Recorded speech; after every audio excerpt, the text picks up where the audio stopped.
Yankees win. The Yankees win. Their biggest win of the year by far. Hameen Media Group. Hameen Media Group.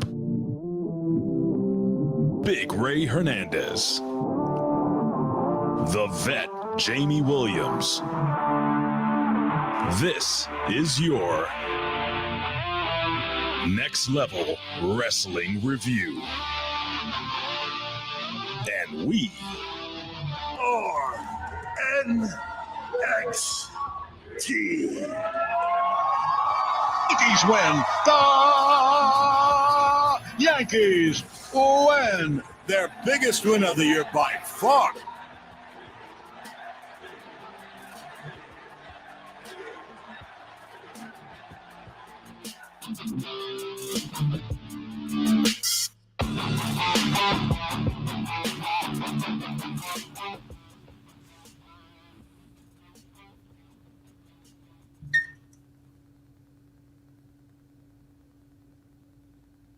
ladies and gentlemen.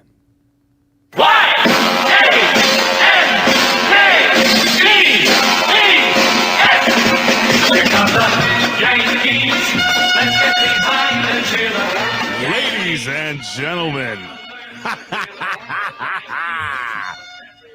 I am the reporter, the people, the man with the plan, Big Ray, here to stay to talk some lucha libre, but also the Yankees win. The Yankees win. And yes, ladies and gentlemen, Elizabeth will be sending me a giant box of her delicious chocolate chip cookies and topless photos as she promised. Wait, that's not. Hold on. What? Can't say that?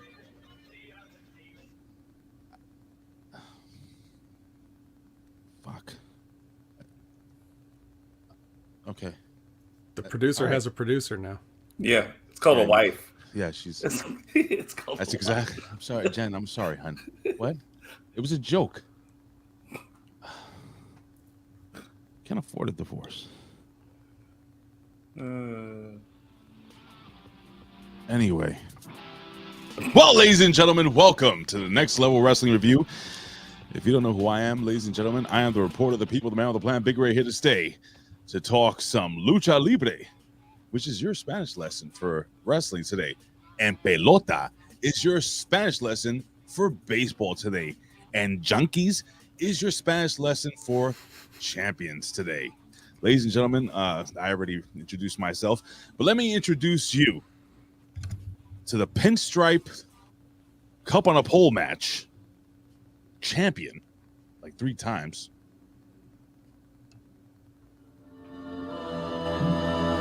The Vet. He's a Rip Rogers guy. The Vet. Vet. Rip Rogers guy. Ladies and gentlemen, it's not just a regular cup. It's like a big giant trophy with pinstripes on it and a big NY symbol right in the middle. Ladies and gentlemen, you know him, you love him. He is a Rip Rogers guy. Cut it. Stop. It is the Vet, Jamie Williams. Say hello to the people, Vet. Hello, I am a Rip Rogers guy, and I'm also a Yankees guy, but even I gotta say that sound clip where the guy's like, the biggest win of the year by far. Yeah, no shit. It's the only playoff series they've had. Well, what else was it going to be? It was actually game 86 of the regular season was their biggest win. Yeah, of course it's their biggest fucking win. But anyway. The crying has already started in the chat. MLB wanted the Yankees to win. The Yankees have the highest payroll. All this other bullshit. The Yankees do not. 6 eye roll emojis. The Yankees actually do not even have the highest payroll in New York. Yeah, the Mets outdo him, right? Hey, who said that?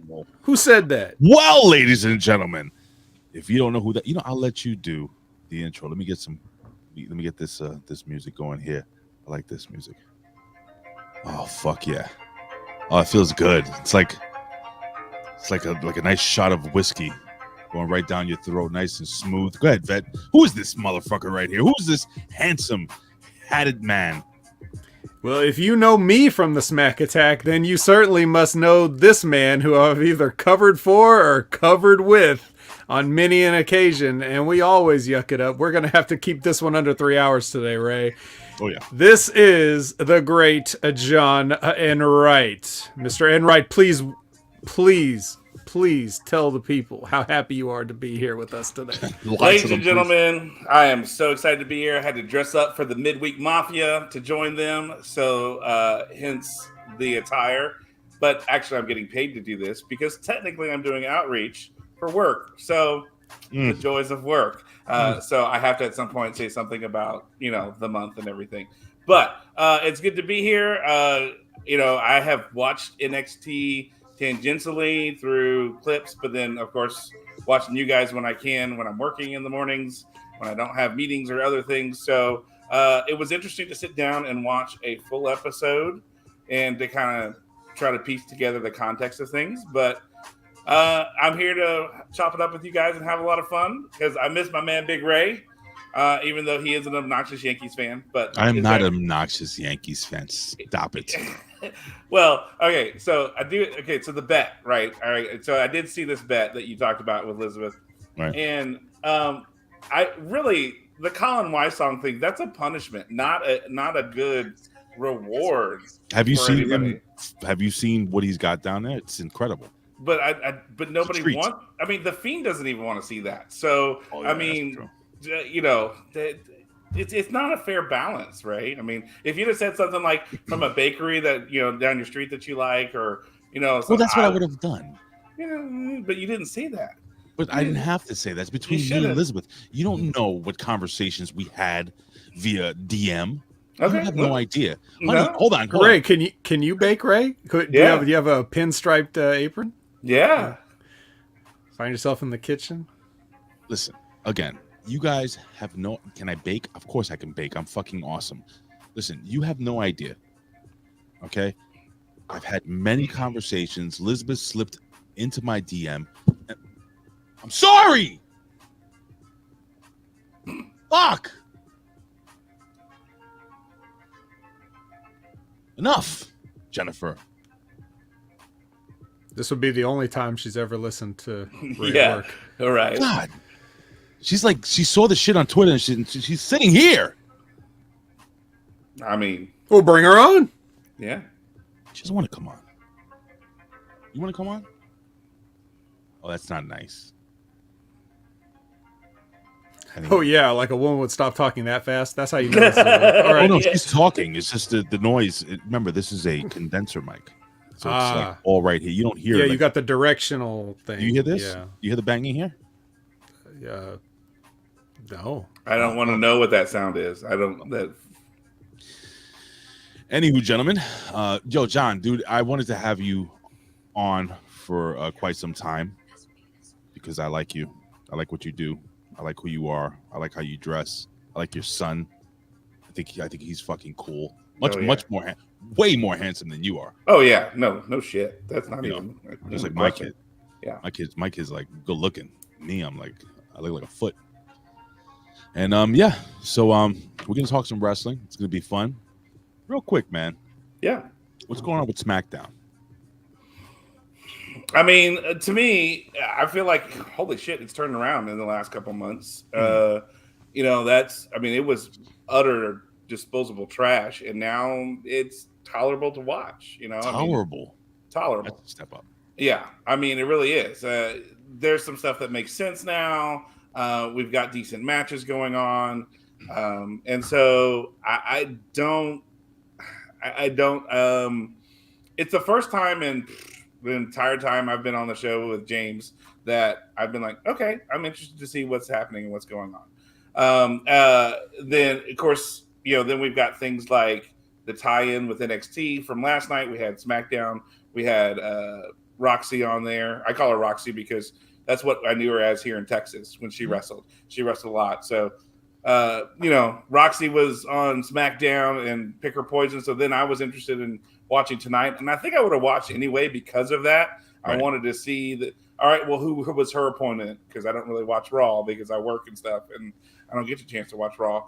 So it was like, all right, this makes NXT interesting for me because there's somebody that I want to see and I want to see the outcomes. And I'm liking the direction of things that are going on. But, I think it's not perfect. It's not great. It's still SmackDown at the end of the night. But I think it's a good opportunity to really catch something decent on Friday nights that's not called AEW Rampage.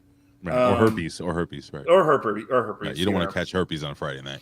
Yeah, that would be bad too. So it's an opportunity to see some decent wrestling. It feels like it's turned around with everything going on. Oh, I'm fucking shocked. I know. Really, I haven't watched Vet. I haven't really watched any SmackDown or Raw, and I don't know, probably like over a year, like bits and pieces here and there, but. Well, I would just say Sami Zayn. Mm-hmm. That's who you need to watch. You don't have to watch anything besides him. You're not gonna. You can't legitimately say you're missing out on anything if you're not watching Raw and SmackDown, or NXT for that matter. But if you find just the Sami Zayn clips, you'll be able to get all the entertainment you need. Mm-hmm.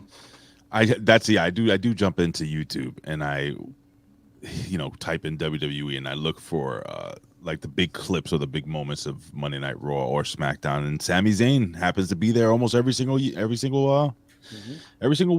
But listen, speaking about somebody here every single week, I think it's only fair that we acknowledge the people that support us, love us, and will send us chocolate chip cookies. It is time to acknowledge me. Acknowledge me. You're gonna acknowledge me. You there, sitting at home. Acknowledge me. About time to acknowledge our brothers and sisters from another mister. Who's in the chat? Well, we kick it off with the incredible Lab Rat.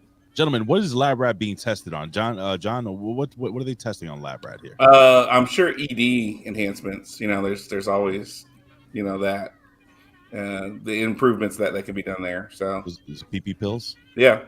All right, got it. We have the incredible Buckshot Kid who is in the house. We have the very pleasant Adam Finch. Anyway, we have the very unpleasant Frank's Pickle Barrel Ass, who's here every single week. We have Media M5, who has been drowning in his own Mets tears. I guess I would assume because he's a bitter Mets fan and he's just gonna cry the entire show and shit. Anyway. We have Canada Spaceman. Yes, ladies and gentlemen, we have Canada has finally sent somebody to space, and it's this guy. And ladies and gentlemen, we have Yohimbo, who is in the house. And morning, guys. We have the it's the lovely Elizabeth. Yeah, get down that aisle. Yeah, hold the ropes for me. Yeah. Anyway. Ladies and gentlemen, you think John Enright's beard is hot. You haven't seen the beard of the mighty Bobo. Mm-hmm. That is, what do you think of his beard there, John? I would rate it a 10 out of 10. That is definitely a man's beard. That is something we can see why he fathered a child. So, congrats, Bobo, on the new baby that's around. And there wasn't even a woman there. He just a child just appeared. It came from his beard. It was birth magical. from the beard. Yes, it was magical. So that's some Greek mythology type shit right there. That is some deep Greek mythology shit. That's the kind of beard he has. So so I hope you and Mrs. Bobo are doing well, and y'all get to go home soon. And I always want to shout out Buckshot Kid because he calls me a big sexy bear. Whoa! So yeah. Wait. Yeah, it was in the chat earlier. Calls you a bear? Big sexy bear. So, did we have this conversation? Twinks, bears? Or was that me and Colin? I think, that was definitely you and Colin many times. You probably brought up your conversation with you and Colin here on the show, like you always do. You don't have to just bring him up to talk about how much you hate him, Ray. You're free to leave him completely out of it if you feel like it. But But yeah, I don't think that John is a figurative bear. I think he'd be more like the literal bear, like the teddy bear. Okay, teddy bears Not so much the Pero from NWA, but more like the actual teddy bear type. I think. That's how about the deadliest bear, the polar bear? Coca-Cola? I could pull that off, maybe. Polar bears are deadly, bro. Yeah, you don't fuck with a polar bear. No, you don't fuck. You don't fuck with a polar. I'm put that on a T-shirt. Yeah, you don't fuck with a polar bear with a picture of John Enright going. Nah, oh, don't do that. Yeah, don't do that. My junk went in when you did that. Well, not a long way to travel though, right? Nope. Not even close. Not even close. Dan Heffron is here, ladies and gentlemen. Dan Heffron is in his house. Did I mention Elizabeth is here? Yes, I did. Oh, yeah. The Buckshot Kid, just bucking shots at kids, apparently. You said that. You said him. I did? Okay. And I said, yo, himbo. I think I got... Oh, wait. Who is the artist? I don't know. Well, that's Lawrence Weaver. Oh, it's Lawrence... Dude. He's just shortening it down. He thinks he's Prince Nelson there. All right. The artist formerly known as Lawrence Weaver is in the house. Don't do that because it confuses me. I can barely see that picture there. He's hashtag the artist. He's trying to trend. Right. Oh, okay. Yeah. I think it doesn't work that way on YouTube, but go ahead, keep doing it. Okay. All right, so I said medium. I think this. Ladies and gentlemen, Dan Heffron. Dan Heffron is here. Handsome Dan. Handsome Dan. Here to congratulate the Yankees. Yeah. Handsome Dan Heffron in a cage match versus John Enright. No. John Enright. Yeah. The dancing bear. Handsome Dan Heffron versus the bear, John Enright, in a 12-round match. As Elizabeth says, next time he'll be a symbol. Yeah. Referring to the artist. All right, so I guess we're done. We're here. Ladies and gentlemen, it is time for not the one, not the two. Time for the 3 count. Motherfuckers. This is the 3 count with today's biggest stories in pro wrestling, world news, pop culture, sports, and more. And now, back to Big Ray and the Vet.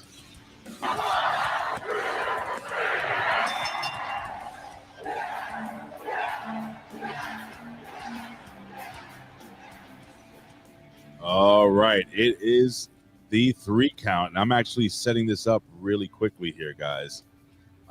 We had some scary shit happening. So for those that didn't watch, those that were watching NXT, I can't believe I just said that. Nobody was watching NXT. But for those who were actually watching, like me and the Vet and John Enright, last night something very scary happened on AEW. AEW was on the same night as NXT, and I'm just going to share this little video clip with you right now. This is Adam Hangman Page versus John Moxley for the AEW World Heavyweight title. Here we go. Hangman. Oh, King Kong Lariat deck the challenger. That'd make Icky Woods proud. Wow. Those who know, The Yankees jumble, baby. we're in Cincinnati. Absolutely. Look at that. Hangman Page got turned inside out by the champion. And now they're checking him here. They got our doctor is checking him. And That was a nasty landing, guys. is a ring, and Much damage as John Moxley likes to do. He wouldn't want the match to end. All right, so last night, Rick Vickery was actually there, and I'm gonna read what he wrote really quickly before I go to you guys. He wrote, where is it here? All right, so Rick Vickery writes this. I actually pulled it up. He says, "For those watching at home, should I do the Rick Vickery voice or should I keep it serious?" No, keep it serious. Serious like a late period. Okay, got it. For those watching at home who didn't see Adam Page getting stretchered out during Dynamite, the medical ring crew were quick to jump into action. Ring crew was absolutely hustling to loosen the ropes to allow easy access to the medical team. As Hangman was on the stretcher, he was showing signs of movement. So, Impact Wrestling has come out with a statement. I'm not going to read it verbatim, but basically, gentlemen, that our boy Adam Page has suffered a bad concussion. Wait, Impact Wrestling came out with a statement? What do they have to do? Did I say Impact Wrestling? You AEW. did. AEW, All Elite Wrestling, came out with a statement stating that Hangman Page actually suffered a concussion. And we're going to get into what happened post-match here, but I just want to go straight to the vet real quick. I know I usually go to the guest, but I want to go to the pro really quickly. Vet, man, did you see this? Did you watch this? Did you see this is the first time you watched this? What did you see there? What caused the concussion? Just so you know, a little not pretext. What's the word? Something context to what's basically happened. Adam Page had hit John Moxley previously with a similar clothesline, and this was like payback. I think it was supposed to be a worked payback, but what did you see there? I didn't see anything. I didn't see where he would have got hurt from that. So this is just, to my eyes, just off the footage that you played, it's just a freak accident. I would have to assume that we're talking about a concussion here. He's released from the hospital with concussion. Had to have been from hitting his head on the mat. It couldn't have been from the clothesline. I mean, it could have, but I mean, I don't know. I got clotheslined by bigger people than John Moxley quite a bit, and I never got a concussion in my life. So I'm sure it was probably from just him hitting his head on the mat, is my guess, or something that happened earlier. You know, like maybe that was like a compounded thing. I haven't watched the match yet. I only got to see the first half of AEW. And so perhaps somewhere in another point in the match, maybe Hangman, suffered another move, and then this was like another one on top of it. Or let's not forget the promo he cut a couple weeks ago where he punched himself in the face 20 times, screaming, "I'm a man, I'm a man, I'm a man." He probably gave himself a mild concussion right there. Yeah, that's not a great look, but to me, just from what I saw, I couldn't see it. I've seen clotheslines that look like this 100 times, and no one's ever got stretchered out before. Yep. Really quickly, this is the official statement, and I'm gonna go to John. AEW has confirmed Hangman Adam Page suffered a concussion during his AEW title match against John Moxley on Tuesday's AEW Dynamite in Cincinnati, Ohio. A few hours after Page was stretchered out at Heritage Bank Arena, AEW issued the following statement, update the wrestler's health. And here we go. Here's the statement. Hangman Adam Page was taken tonight by medical personnel to a Cincinnati trauma center and diagnosed with a concussion. He was discharged, but will remain in AEW's concussion protocol. John, I'm going to go to you. Did you see anything? And I'm going to ask you guys flat out, is AEW a safe place to work? I think to answer the first question, I didn't see anything either. As I said, I watched this a couple of times. And when I initially saw it, I was like, oh, shit, that's bad. But like you said, when you watch it, slow down, seeing everything, and people want to complain about Moxley being, pretty bad worker. He has his moments, I feel. I mean, I don't feel like he's the greatest. He's not the worst. Because I've seen worse watching independent wrestling. You see a lot of really bad wrestling. But I think I agree with the vet. It could have been a culmination of things. Maybe some other stuff happened in the match that we didn't see, but this was the straw that broke the camel's back. I would say most likely it was the way he landed, because he landed weird. And I would say maybe when he hit the mat, that's what caused the issue. That's what I saw, yeah. Is it a safe place to work? I don't know. Supposedly after last night, I can't call her name. Paige got a concussion, and is a concussion. Paige got a concussion last night too? Supposedly. That came out earlier today as well. Not know yeah. No, she didn't take no bumps either. She just came and attacked some. That girl's gonna she get attacked hurt. Britt Baker or something. That girl's gonna get fucking hurt, man. And we're gonna. Yeah, so you have to question. I mean, is it a safe place to work? It's wrestling. I mean, no place is safe to work if you're doing it. I mean, ideally you want to do it right and everybody comes home happy. but it's also something that, as they say, it's not dancing or ballerina. It's something you're going to get hurt at. It just feels like people are looking at this thing because they want an alternative to WWE that's going to be viable, and so all eyes are on it. And so when things like this happen, it amplifies it even more. Right. You have to admit the ref was right there. He called Doc Samson in. They did everything right. They got the rings down. They got to him right away. You can't say that's unsafe. It's in the ring that's happening. Now, if they let him continue to wrestle, or if they'd have done anything along those lines that have made it worse, right? Then yeah, totally. I would say it's an unsafe place to work. But you have to look at the entire context of everything and go, no, I think they did a good job on that part of making sure he's safe, got him out. The fact that they took down the ring ropes so that they can have easier access, I don't think I've ever seen that before. Well, it was the main event too, so right. But still, I've never seen that before in general. That's a pretty big deal. Even when it's been a main event or something happened, it happens, but they don't like to show that on camera.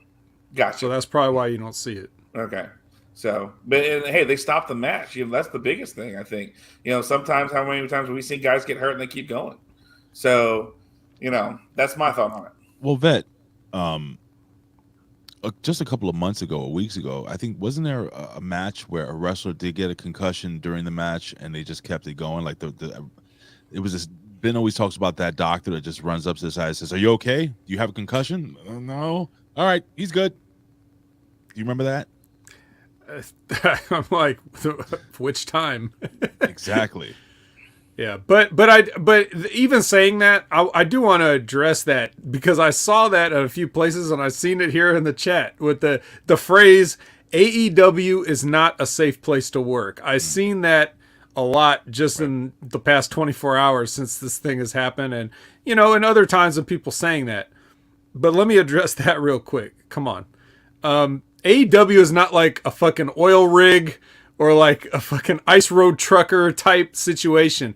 Everybody that goes in there, a professional wrestler, has their own agency to take care of themselves at all times. Like, they're calling the matches. So if they take something that they agreed to take, it's their own stupid fault. That's just the fact. And we all go in there knowing that. I don't blame anything that happened to me on anybody else. It's just something that happened. Okay. And same thing with this. Like, if it's an unsafe place to work, then stop being unsafe. It's not like they're writing your match for you. It's like, and then you're going to take a clothesline, but be sure to land on your neck. Right. It's not like that. So if you think, if any of the workers think it's an unsafe place to work, then fucking stop being unsafe is what I would say. Yeah. And I feel like sometimes as fans, we lose sight of that. Not me, but, some other fans that have been saying it's not a safe place to work because that doesn't fucking make any sense. Yeah. Well, it would be like, saying the NFL is an unsafe place to work because of all the concussion protocols that have happened with in Miami with Tua and then now the back and forth on, is this roughing the passer? Is it not, kind of thing, are we not bitching about the NFL and being a safe place to work? No, we're saying, they're being a bunch of pussies because they're letting the quarterbacks not get hit anymore. We should just play flag football. I mean, guy, it's about injuries are going to happen. It's about the people after the injury and how they respond to it that makes it a safe or unsafe place to work. The sport is going to be, there's going to be a big time hurt coming on with football. I mean, guys get hurt. We've seen broken legs. We've seen concussions. We've seen all kinds of injuries. It's about the medical team and how professional they are in taking care of the players after that. The same goes with with wrestling. It's about the guys in the ring. They're going to get hurt. The medical staff and the professionals involved and how they handle it. I mean, look, let's be real, guys. It's professional wrestling. And Vet knows more than any of us here right now that even on the simplest moves, we've said this 1,000 times. I mean, look at Tyson Kidd. Took a muscle buster, and he can never pretty much wrestle again. And let's go as far as look at Sid. Do you remember when Sid jumped off the second rope and old noodle leg happened? To this day, I still get a little sick. Which is also weird because supposedly he said he didn't want to do it. Right. And like, So why'd you do it? Then Like, don't do who it. could have forced you to do that? And He's Sid. once you're in the ring, it's too late. Doesn't he Right. rule It's the too wo- late doesn't he anyway, rule like- the world, Vet? Yeah, he rules the world. At least that's what he's told us. Oh. Do you think Sid wasn't being honest and straight up with us when he was saying he ruled the world? I'll tell you what. Yes, boy. Fair enough. Okay. Well, anywho, speaking of unsafe environments, gentlemen, I'll go to John with this. John, is this a shocker? AEW fires Ace Steel over all-out brawl. This just came out. Ace Steel was involved in a backstage brawl after AEW media scrum. We all know this dumb shit. Dave Meltzer, Wrestling Observer, basically stating that, let me see. So he was officially released yesterday. This is Dave Meltzer speaking, and I'm quoting. So I guess that is the first bit of news out of the whole situation in weeks. There's a lot of other stuff going on. So basically, that's what's happening so far. There's no word on Kenny Omega, no word on the other boys. But Ace Steel is the first. CM Punk still works there? Technically. Okay. Technically.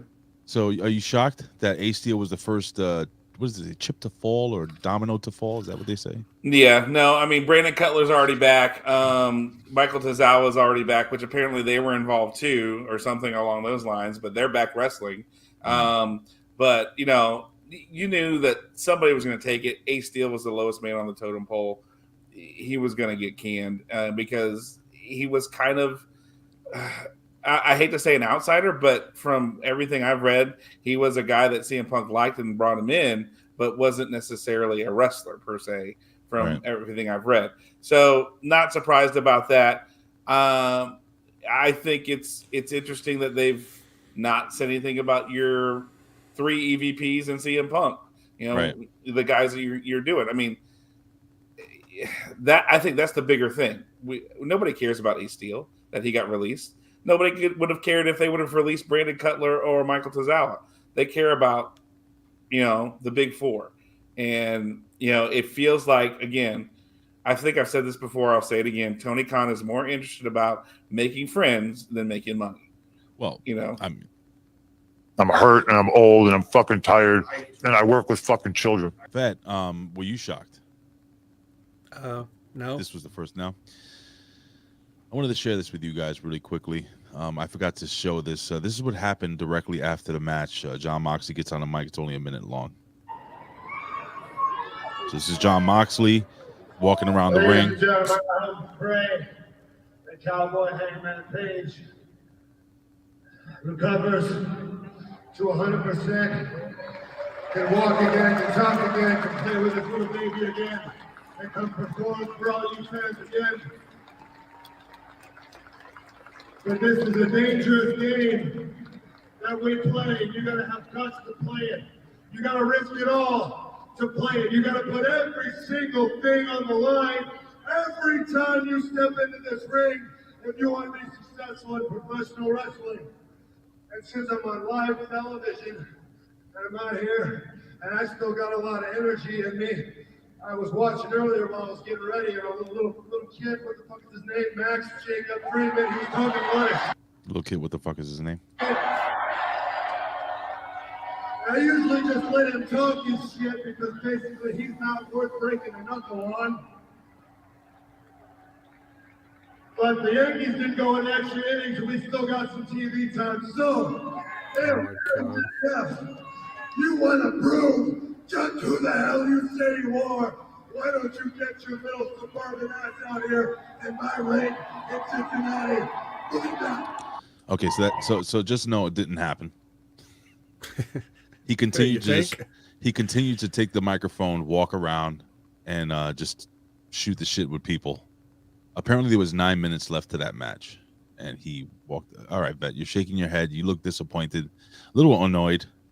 Can we get inside your brain for a second? John Moxley, everybody. This guy's getting literally stretched out in front of him, and he's still doing that fucking shit kicker walk that he does. What a fucking asshole. God, I hate this guy. Bro. Can we fire him, please? Why Can do we people fire your champion? Can we fire your sitting champion, please? Why do people like legit? Why are they so behind this guy?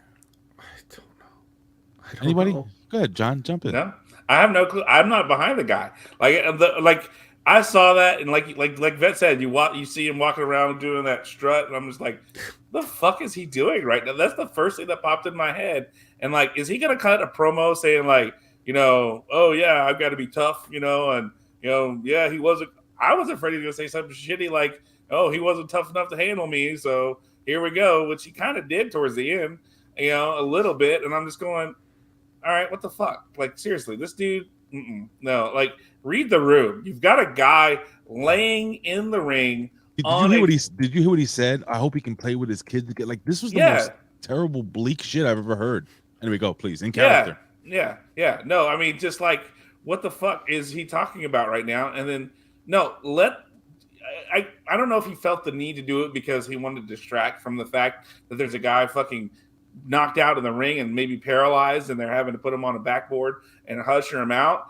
But no, you didn't need to do that. Just go away or take a moment and be real. It didn't feel real. It felt like a forced promo that, well, let me say some nice things as best as I can, because he still sounded like a shithead when he did it. And then, then let me go into wrestler mode and cut a promo to entertain the people.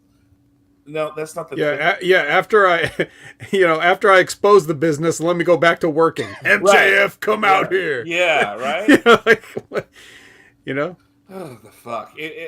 I've never understood John Moxley. To me, he was always a brawler. He was a deathmatch guy, which I never saw the talent that people say they see in him. I don't understand it. I don't get it. But that's apparently I'm in the minority because people love this dude, and I don't get it. I don't get it either. I didn't get it. I don't know. It's like I forgot which podcast I was listening to. It was one of the podcasts here at HMG where they said that I remember watching. Somebody said I remember watching the Shield come out and just seeing Roman Reigns and knowing that Roman Reigns was going to be that guy just on looks alone. I never saw the whole thing with John Moxley looking all crazy and weird and walking around like he has fucking convulsions and shit. Yeah. Tough guys don't walk around like that. Mm. I'm just saying. Example, my father, I feel, was one of the toughest men in the world. He was very soft-spoken, very gentle, a funny guy, and just walked. Mm-hmm. You know who walks crazy like that? People who want you to think they're crazy. Mm-hmm. People who want people you to that have think, a wife like Renee Paquette. Right. People. Well, I would walk crazy too around with that woman. All right, honey, I know you're just as hot. God, everything I say today. You know what, Ray? If she gets too mouthy, why don't you just grind her bones and drink her blood and all the other stuff that it works for John Moxley? What the fuck are you talking about? I have no idea. What are you talking about? That's every John Moxley promo. It talks about what he's going to do. He grinded Hangman's bones, and they had to stretcher him out. He'll probably go visit him in the hospital, and he'll drink the blood. Yeah. He'll pull the IV out and start sucking. It's John Moxley. Yeah. Well, listen, I'm having a tough time. I'm always. All right, hold on. She wants to say something. Because she's always ban the artist for saying that. People will appreciate Mox more when he's away, and we get tired of spot monkey wrestling. He's grind and grit personified. Ban him. Bullshit. Right, time out. I will give him a timeout. 1 second. My wife. Time out for being a dumbass. All right. Saying that shit. Should I do it now? Yeah. Yeah. Right, I love you, artist. I'm putting you on timeout. 5 minutes. He's gone. Yeah, really. So my wife is tired of me talking about boobs. And not her boobs, though, right? It's because you're not talking about her boobs. Her boobs. Here, honey. What happened? I'm serious. I'm not going to sit back and take this fucking shit. Okay. I'm sorry, hon. So, I guess I have to tone down. I have to John Moxley my character here on the Next Level Wrestling Review. Anyway, I got some cool news here. Some potential cool news. Let me just put this back in here. So apparently, Nick Khan has been talking to Dwayne "The Rock" Johnson. His old buddy? Yeah, putting over his tequila, talking about the good old days and shit, and basically offering him a job with the WWE. John, what would you think? What would The Rock do for the WWE? You think there's a place for Dwayne "The Rock" Johnson? Now, when we're saying a job, I'm assuming it's something at the corporate level. What do you think he would do? Well, I mean, the best he could do would be a brand ambassador. That's all he would be. We know his creative wasn't done by him. It was written by Brian Goertz. Who? So, yeah, Goertz or whatever that runs his $7 production company. So he would be involved in like production and, things along those lines. And then, of course, he would be the face of WWE. But, I think, again, this is one of those things where The Rock came out of your program. He's the biggest star in the world. They've got a Black Adam movie getting ready to release this week. Looking forward to that one. Yeah, I'm going to go on Sunday, 11:45 a.m. Going to go watch it with my kid. So it looks cool, but that's it, again. It puts WWE talking point. Hey, everybody's like, hey, look, we're talking to The Rock. He's super cool right now, right? He's doing that. He supposedly saved Henry Cavill's Superman and brought him back to DC. And why not throw your name in the ring and say this is what we're doing? Because it's just media and hype. There's nothing he could do for WWE. You've got Triple H running creative. Then you're going to tell me, wait, no, we're going to let Rock run creative.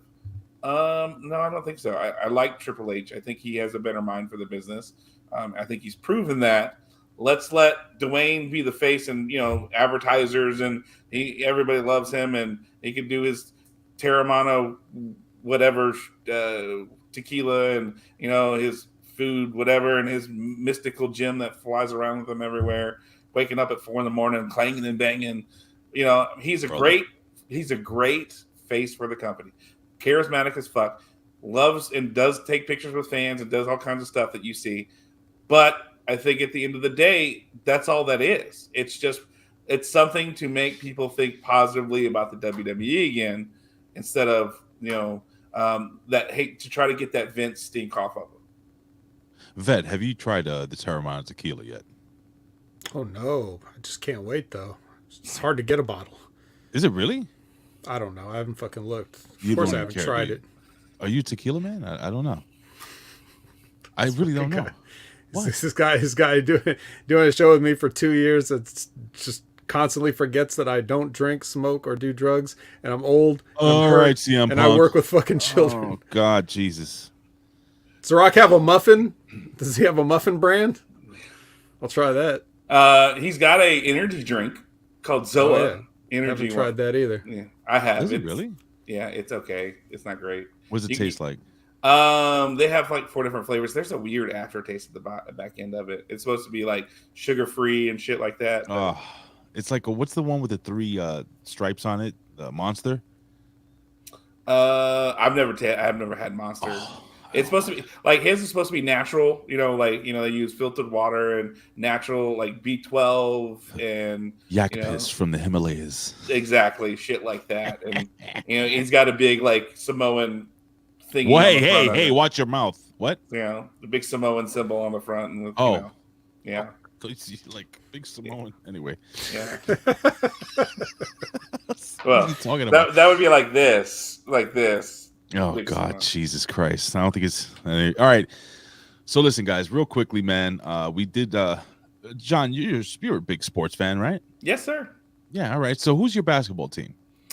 Okay, so basketball is actually my least of all the sports. But, God, of course. Whatever. So I mean, I default to the Mavs because growing up in South Louisiana, we didn't have a basketball team.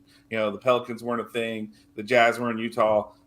So there was no real NBA to follow a lot growing up when I was a kid. We had, some baseball a little bit. We had the NFL with the Saints, aka the Aints at the time. So basketball was one of those sports that was just kind of peripheral for me growing up since I didn't have it. Right, too black. Got it. Too black. Got it. All right. So the NBA season has just kicked off. All right. And my New York Knicks are 100-1 to win the NBA title, which I think is going to happen this year. I think the Knicks will shock the world. The Warriors are the favorites. Celtics right behind them at plus 75. The Clippers are 13-2. The New Jersey Nets of Brooklyn, 7-1 favorites. Vet, who's your do you watch basketball, right? Not no more. No, you're not a Knicks fan no more, right? I don't know. They took too long to get to the promised land. I had to give up on them. Well, they still haven't gotten there yet, Vet. What do you mean took? I too know. long? I can't wait. Vet, last year was the year, and I said I'm going to stop watching if you don't make it. John, how long were the Israelites walking around in the deserts when they left Egypt? It was 40 years. They just wandered around, just meandering. How long was 1972?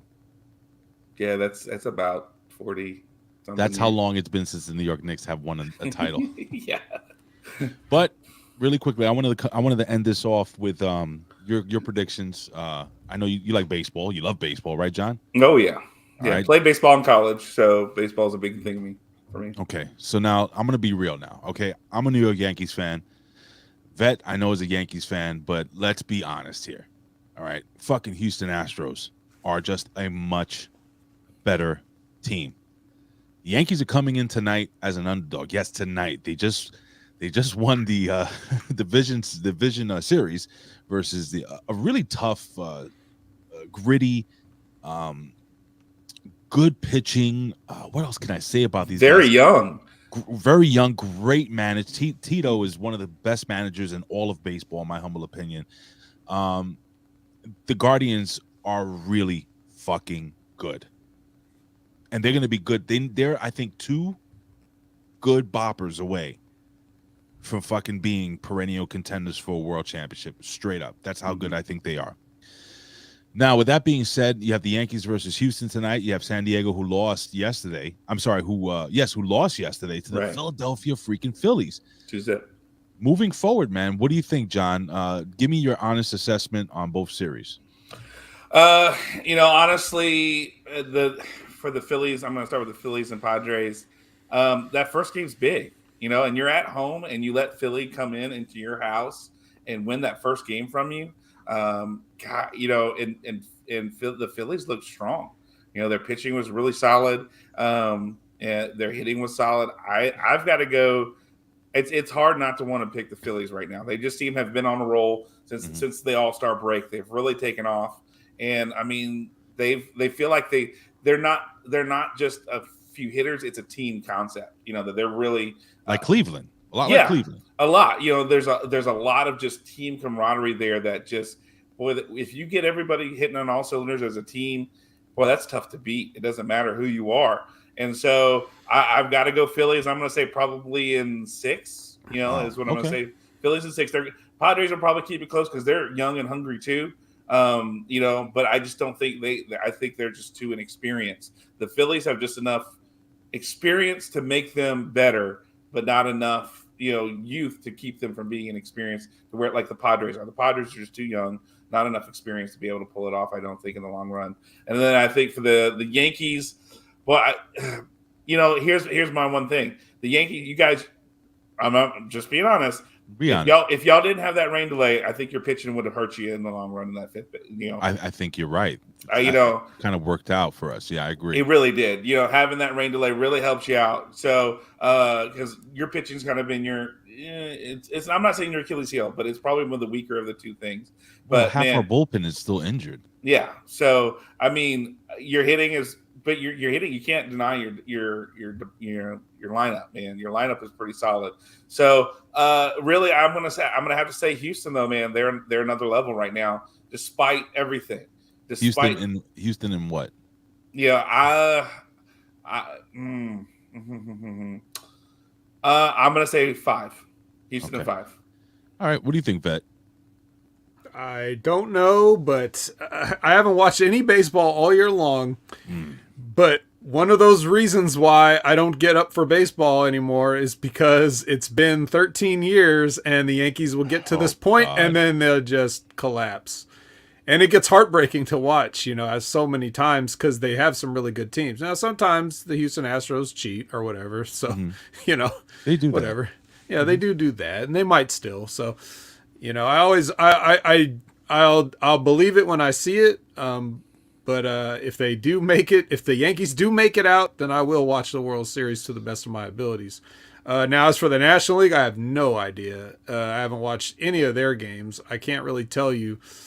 All I can tell you is that I've always intensely hated the Padres for some reason, just because they seem like the brown most uniforms. Yeah, the ugliest, most boring team, most nothing happening franchise in. They're like a top 10 nothing teams in all of sports history. So I never liked them, but I don't have much love for the Phils either. So, don't really care. Who do you think matches up better with the Yankees, though? Assuming the Yankees do make it, who do you think matches up better? And by better, I mean we'll have a easier time with. I genuinely think either team. I would say San Diego, because I think Philly has better pitching than San Diego does. But I'm going to say that I think either National League team. I think both American League teams are much better than both National League teams when it gets down to it. Now, speaking as a Yankees fan, I'm going to say this.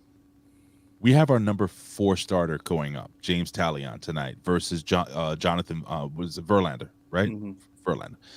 Verlander was destroyed his last outing. It's almost like he got old overnight. That's how bad he looked.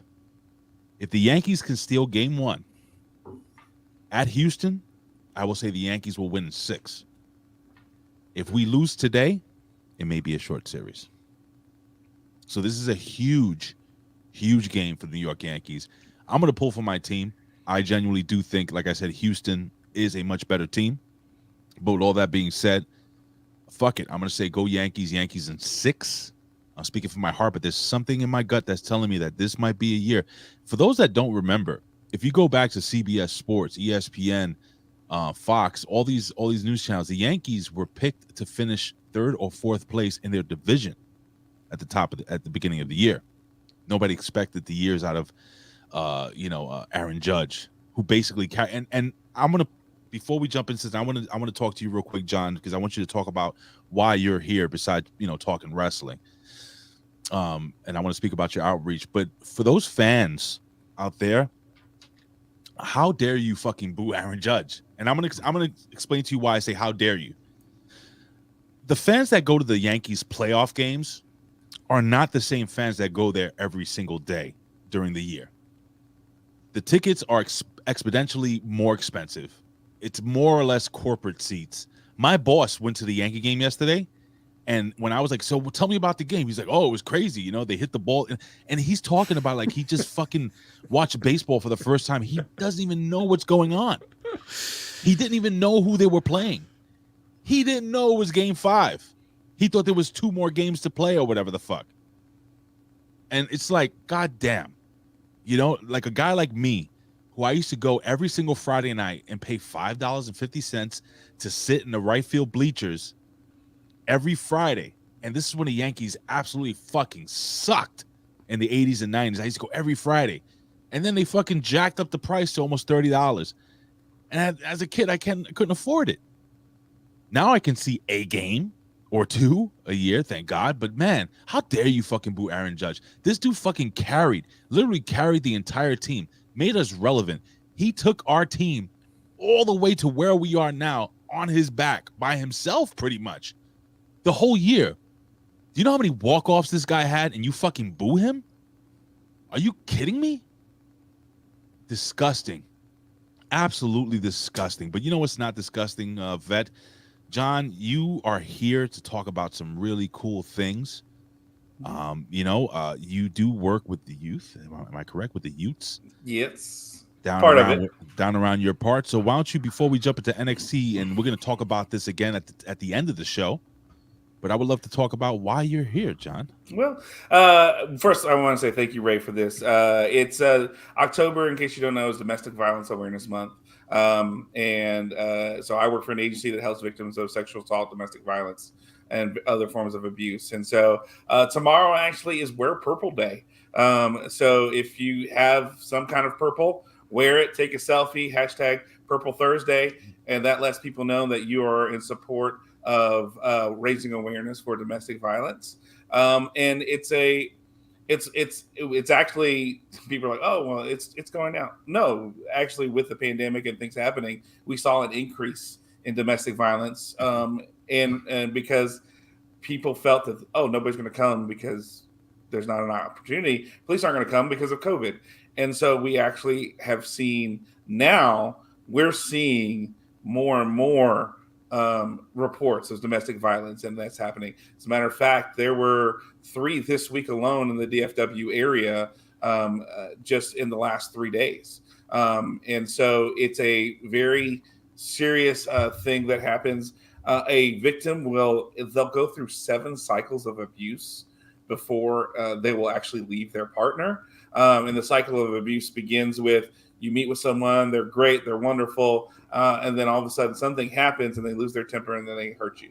And then they come back and they're real sorry and they apologize. And then, they come back together and, oh, everything's great and wonderful. And that's the cycle of abuse where you continue that habit. And it's one of those things that people say, well, why don't you just leave them? Well, sometimes what happens is your abuser has affected you in such a way to where you have been isolated from your family, from your support group, from your finances. So it's not as easy just to say, oh, I'm going to give them a leave, because you have nothing. We have a temporary shelter so that we're able to maybe hopefully help people get back on their feet. But even then, people are like, well, I don't know. I don't know if I can leave him, because they've become so dependent on their abuser that it's become they've almost become dependent on that person. And so being able to raise awareness and prevention, and helping people know that, hey, there is a place in your area. Every state, every community, there is an agency like ours. We are in rural Texas. We cover our entire county. Our county, Tarrant County, right over where Fort Worth is, there's at least 6 agencies that help with that entire county and that city, because there's a lot bigger people. But our agency covers the entirety of our county. But the purpose being, we want to raise awareness so that we don't have a job.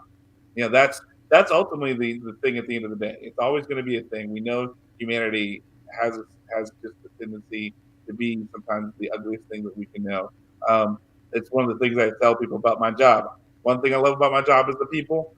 The other thing I hate about my job is the people.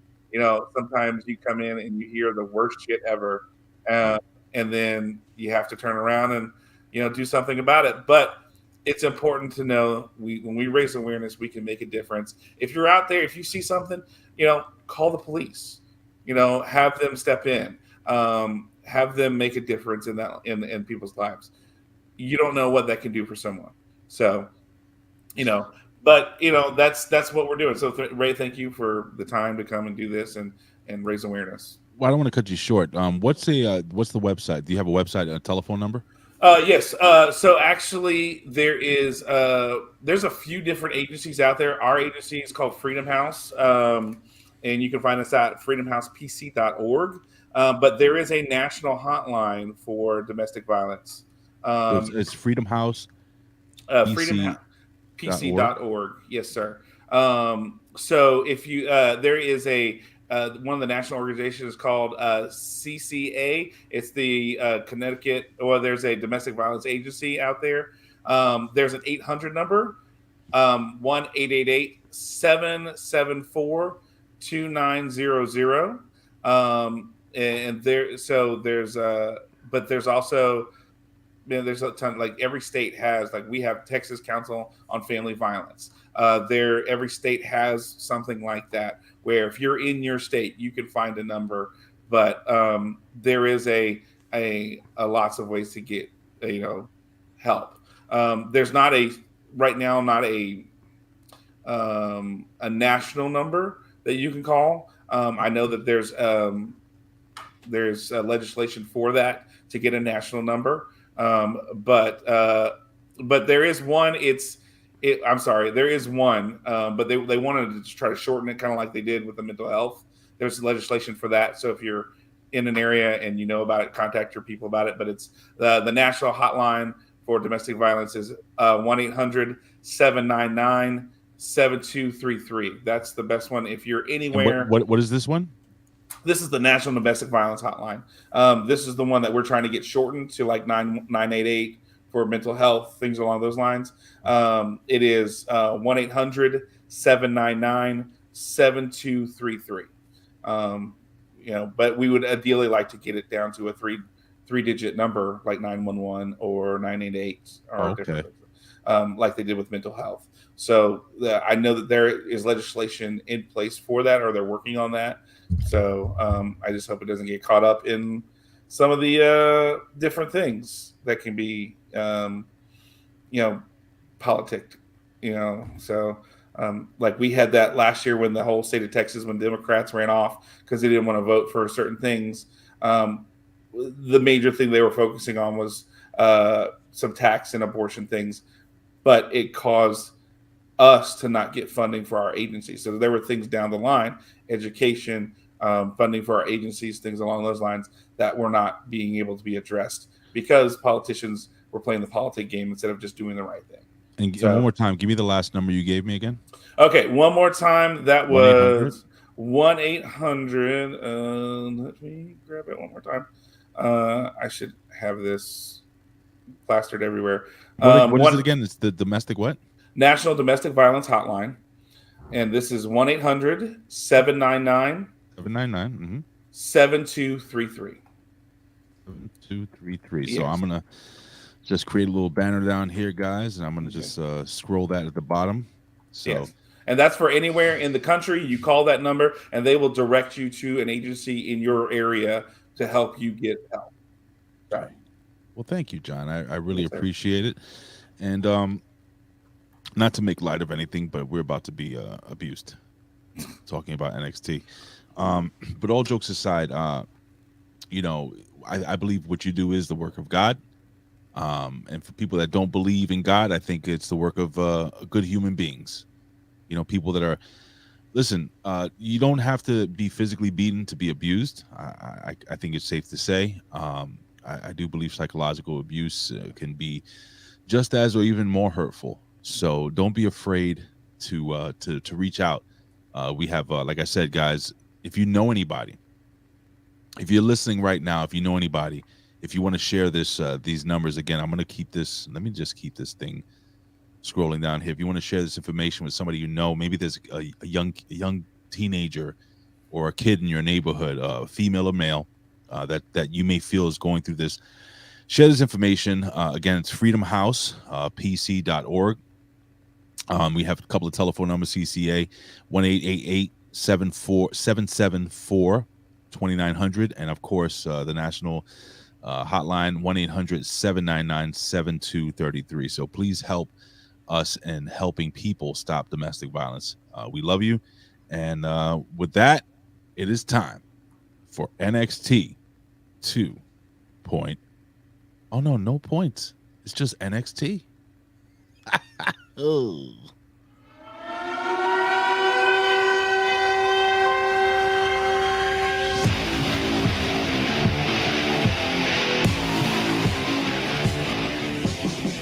All right, ladies and gentlemen, it is NXT, and we come live from the same place it comes from every week, Florida.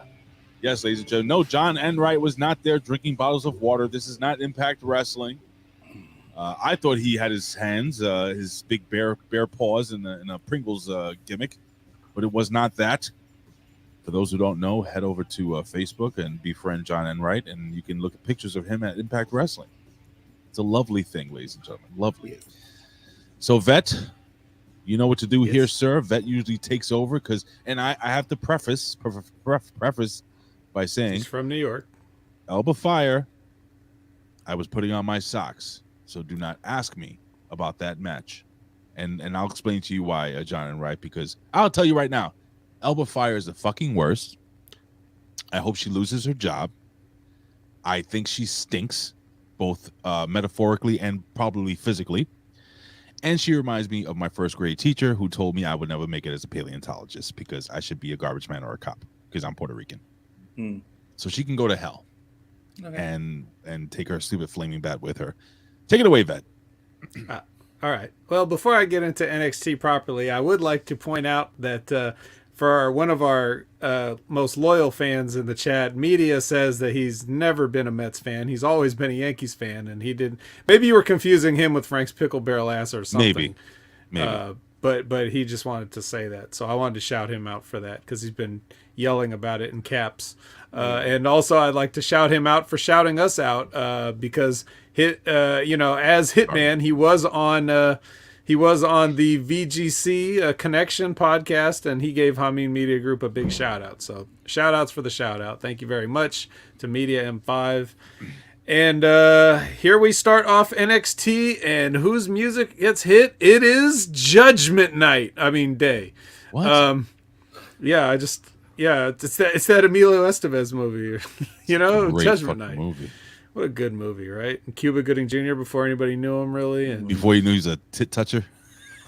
Oh, Allegedly. Allegedly. Allegedly. They're here. They are the first of many Raw and SmackDown guest appearances that surely have nothing to do with AEW being on the other channel. No. I'm sure that this was already all planned months ago. They knew where they were going with this. I got a question. It just for you worked guys. out. Can I ask a quick question? Do you think the fans that showed up for that show had any idea they were going to watch a live Monday Night Raw / SmackDown, like in close quarters? Probably not, because they did announce like an appearance or two, but not this many. No, this was big. Like this was There was a lot. Possibly one of the biggest NXT shows, if you're really thinking about it, ever in the history of NXT. This is a big show, man. But go ahead. I'm sorry. Okay, real quick, can I ask a question real quick? Because this is my new one. How many people in there are fans, and how many are plants? Because they have that whole Chase U section they had that I saw, but it seemed like people seem to move around a little bit from what I could see. So how many people there are fans, and how many are plants? That's a good question. I don't know. So here's the deal. There's always a Chase U section, but they might just give a certain segment of the people, like if they get their seats and sit down there, they might just give them some Chase U shirts to wear and be like, they know the deal. Like, look, if you're coming to the same place every week and hanging out, probably free tickets, the deal. You know what Chase University is. You can pretend to cheer for them if you're getting a free ticket or whatever. It's probably not free, but When I move to Florida, it's gonna be not too far from Full Sail. So I told my wife, I said, babe, I'm gonna try to go at least once a month. Or at least, if I can go every week, I will go. I don't know. How do you get tickets to that stuff, guys, by the way? I wouldn't even know. You'd have to. I don't know. Because you said it's not near Full Sail, but they don't do it at Full Sail anymore. This is the PC, so is it close to the PC too? Where's the PC at? Isn't that in Orlando? Oh yeah, it's like 20 minutes from where I'm gonna live. Then that's perfect. But I used to get my tickets through OneWrestling.com from the owner, who shall be named later. So I used to get backstage shit and all that stuff from him. I haven't paid for a wrestling ticket. My God, in years.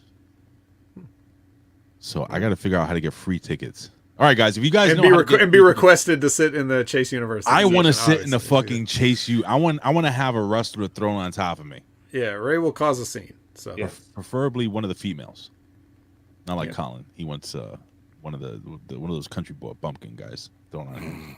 All right. Well, we're gonna kick off. We're gonna kick off the night with the pick your poison deal, right? And so if you saw Monday Night Raw, you saw Cora Jade go and be like, "Please, Rhea, please," and Rhea being like, "Okay." It's about as exciting as I just made it sound. Like, they didn't use that exact verbiage, but that's basically how it played out. So here we have Rhea Ripley, and she's gonna take on Roxy.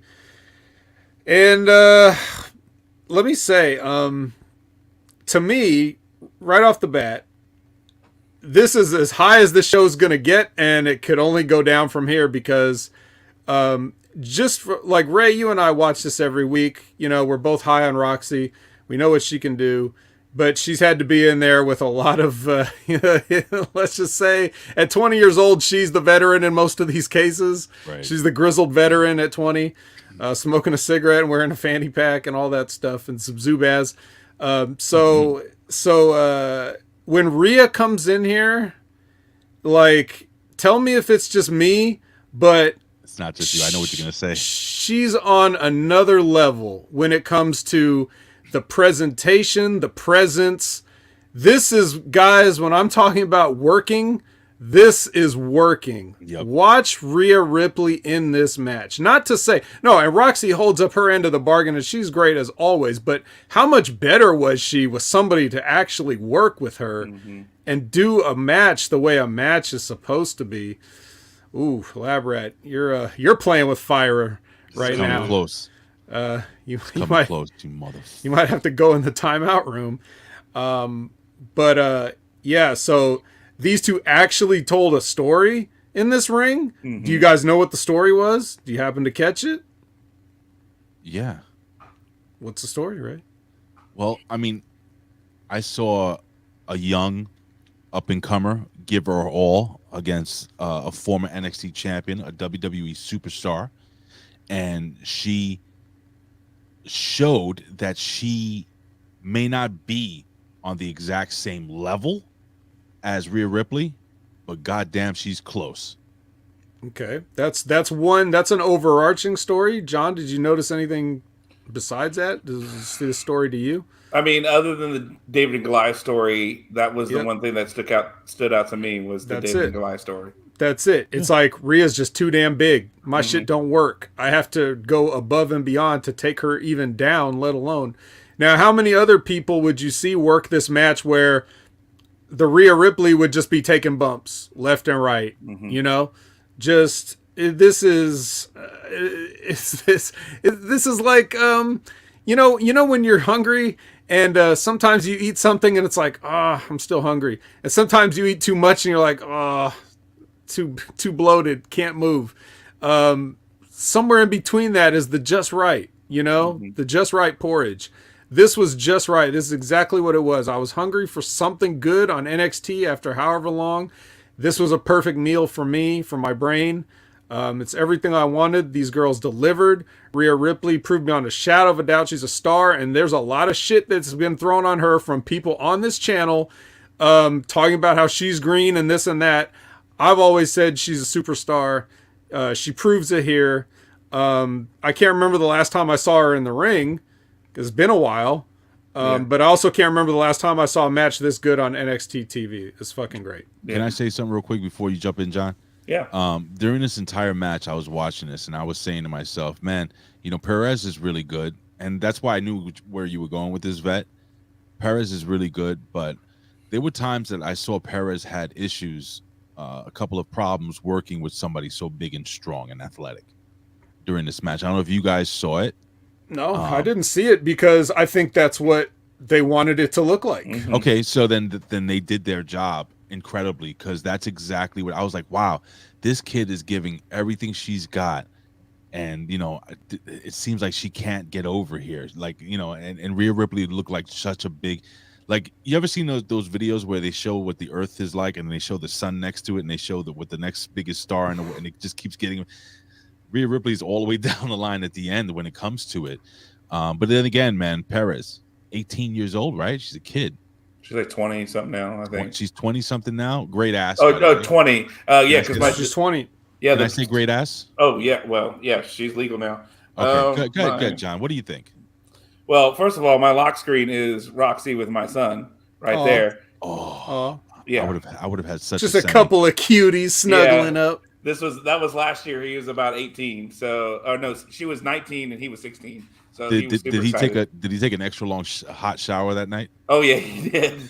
Yeah, Dad, I gotta take a shit.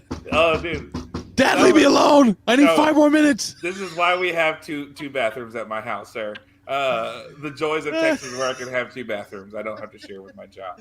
Dad, give me 5 more minutes. Yeah. No, that was the only other person. He got to meet a wrestler, but then that was his other one. He wanted to meet Roxy, get a picture, and at some point he was like, "Oh," but like I could tell he was nervous because she's like, "Oh, she's busy." I was like, "Dude, we'll just hang out. It's not a big deal, Well, okay, well, I don't. I was like, "No, it's fine, just whatever." And so, like, he had a crush. Oh, dude, so hard. And then like he never said a word. You have no idea, John.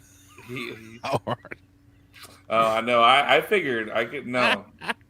Trust me. Oh, So, boy. but I have a she was called the prodigy down here, and there was a reason for it. I mean, she's really good. You watched her even in these independent shows where we would watch her.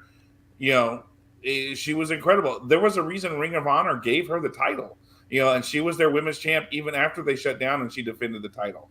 You know, she's a very good wrestler. And I mean, Rhea really looked impressive tonight, and I think they did a great job of telling that David and Goliath story, where Goliath just gets over. And I think Elizabeth in the chat earlier said something about maybe Rhea had a brain injury or something, which is why she hasn't been in the ring and why they haven't touched her and done some things like that. So it was good to see her back actually in the ring wrestling and, you know, showing what she can do. And I feel like this match really, really showcased both of them very, very well. Every time that you have to sit out for a period of time like that, like if she had a concussion and had to, you know, if you're good like she is, you're going to come back even better than you were, just because now you've had time to absorb so many things that you can't always get when you're grinding away day after day with the travel and everything like that. You're like, you're in the middle of it, but then having to sit outside and also be surrounded by other people that pretty much know what the hell they're doing, like Edge or Finn Balor or Damian Priest even. He's been doing this a while. You know, you start to see stuff looking from the outside in, and you're like, man, when I get back in there, I'm going to do this. You know, and I can just tell by the way, just when the match started, just Rhea Ripley just standing there when she was doing is that more over.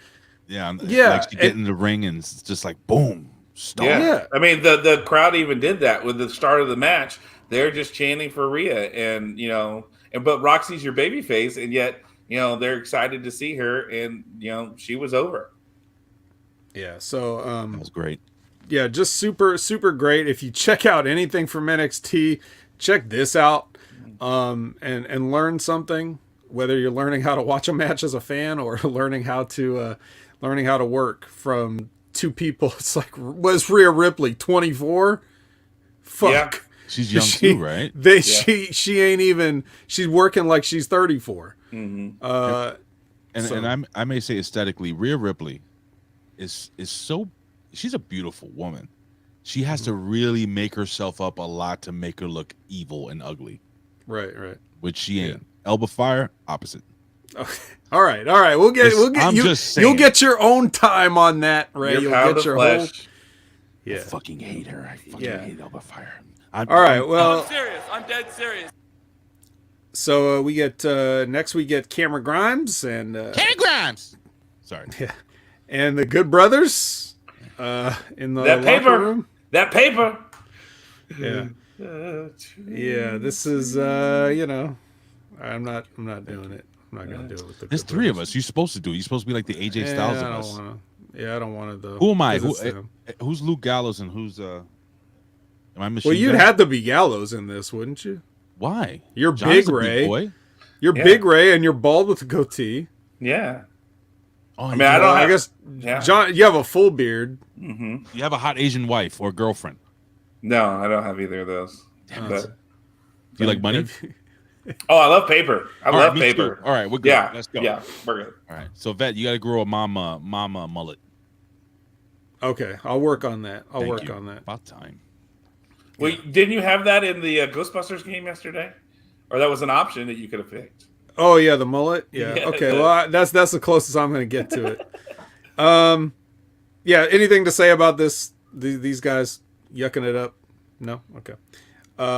And then we get Tony and Stax come out. Hey, they're coming out for the. They're gonna. We already knew it was going to be a mystery opponent. We didn't know who. But I like, you know, Tony does the thing like, you want to see your opponent? All right, well, here he is right after this break, which is that was awesome. Yeah, we Yeah. always make fun of that on the show of how they can't just, you know. Who the fuck is that guy, by the way? Like, I didn't like. Okay, so he Which comes one? out. Either one. I was just like, who the fuck are these guys? And like, he's like, whoa, hey, how you doing? I'm He's like, the Don of NXT. Hello. yeah. Well, you know what? This is perfect then, Vet. So I would love to hear, John, your thoughts on Tony's two holes? Tony two holes? Tony What? Two Holes or Timmy Two Dicks or Yeah, Timmy. Well, Yeah. one of them's gone. One of them got some cement shoes and is sleeping with the fishes over in Right. AEW. Yeah, literally. But I would love to hear, John, your thoughts on this kid, his in-ring, his character, and the Don of NXT outside the ring. It felt forced. It felt like just again, this is one of those things where like this would have been cool to do when the Sopranos were cool, but now it feels like you're just trying to jump on a thing that's been dead for a very long time. So I was just kind of like, really, you're calling yourself the Don? Like, who the fuck did you beat to be the Don of NXT? Did you just call yourself the Don of NXT? Who made you the Don of NXT? Like, he won it in a match against Santos Escobar. So he did he really? Yeah, did he really? Okay. Yeah. And then there was a ceremony with that one guy from that minor league baseball team or whatever. What? Okay. But okay, look, here's the problem when you don't watch every week, John. We don't have an extra hour to explain everything that led up to this moment to you. But he did win that title. Okay. Yeah, well, but yeah. it's still, Just know it just felt know ridiculous. it sucks. It felt Yeah. stupid. They've got more in common with Fat Tony from The Simpsons than they do of Tony Soprano. So I love Fat Tony. Yeah. Well, who doesn't love Fat Tony from The Simpsons? But we're not going to get. I'm sorry. Lenny is not real? Apparently not. Apparently it was all just figment. No, actually, Lenny is real. Lenny That was was, real? Because I've seen yeah, he was something. real.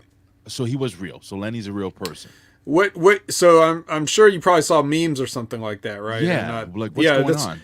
In an episode of The Simpsons recently, a brand new episode, they did a thing where like two hackers from Anonymous had took over the station and were threatening to hold Fox for ransom if they didn't pay them money. And if they didn't pay the money, they didn't pay the ransom, they would show all these clips of unused pitch ideas for the Simpsons TV show. And one of them was that that was like an unused pitch for an episode idea, allegedly, but that's just a bit too. It's a bit of a bit. But anyway, so back to this. Well, we're not going to come back from the break. We're going to get Mackenzie interviewing Grayson. Oh, excuse me. Mackenzie interviewing Grayson Waller. Yeah. And then we get interrupted by somebody, right? Who pops in and interrupts here. I don't know who does. I know. Who is it, John? It's Chucky. Oh yes, Chucky. Yes. Oh God, I didn't. Chucky from the hit show. Chucky. Chucky. Yeah. You know. Which He's your friend to the end. It's a series now, apparently. It's season 2. Actually, I gotta tell you something. I thought it was gonna be shitty. It's actually pretty damn good, bro. Yeah. Oh shit. We need to do a real band, Ray, like a shoot band. What do you mean? Look over at the which one is that?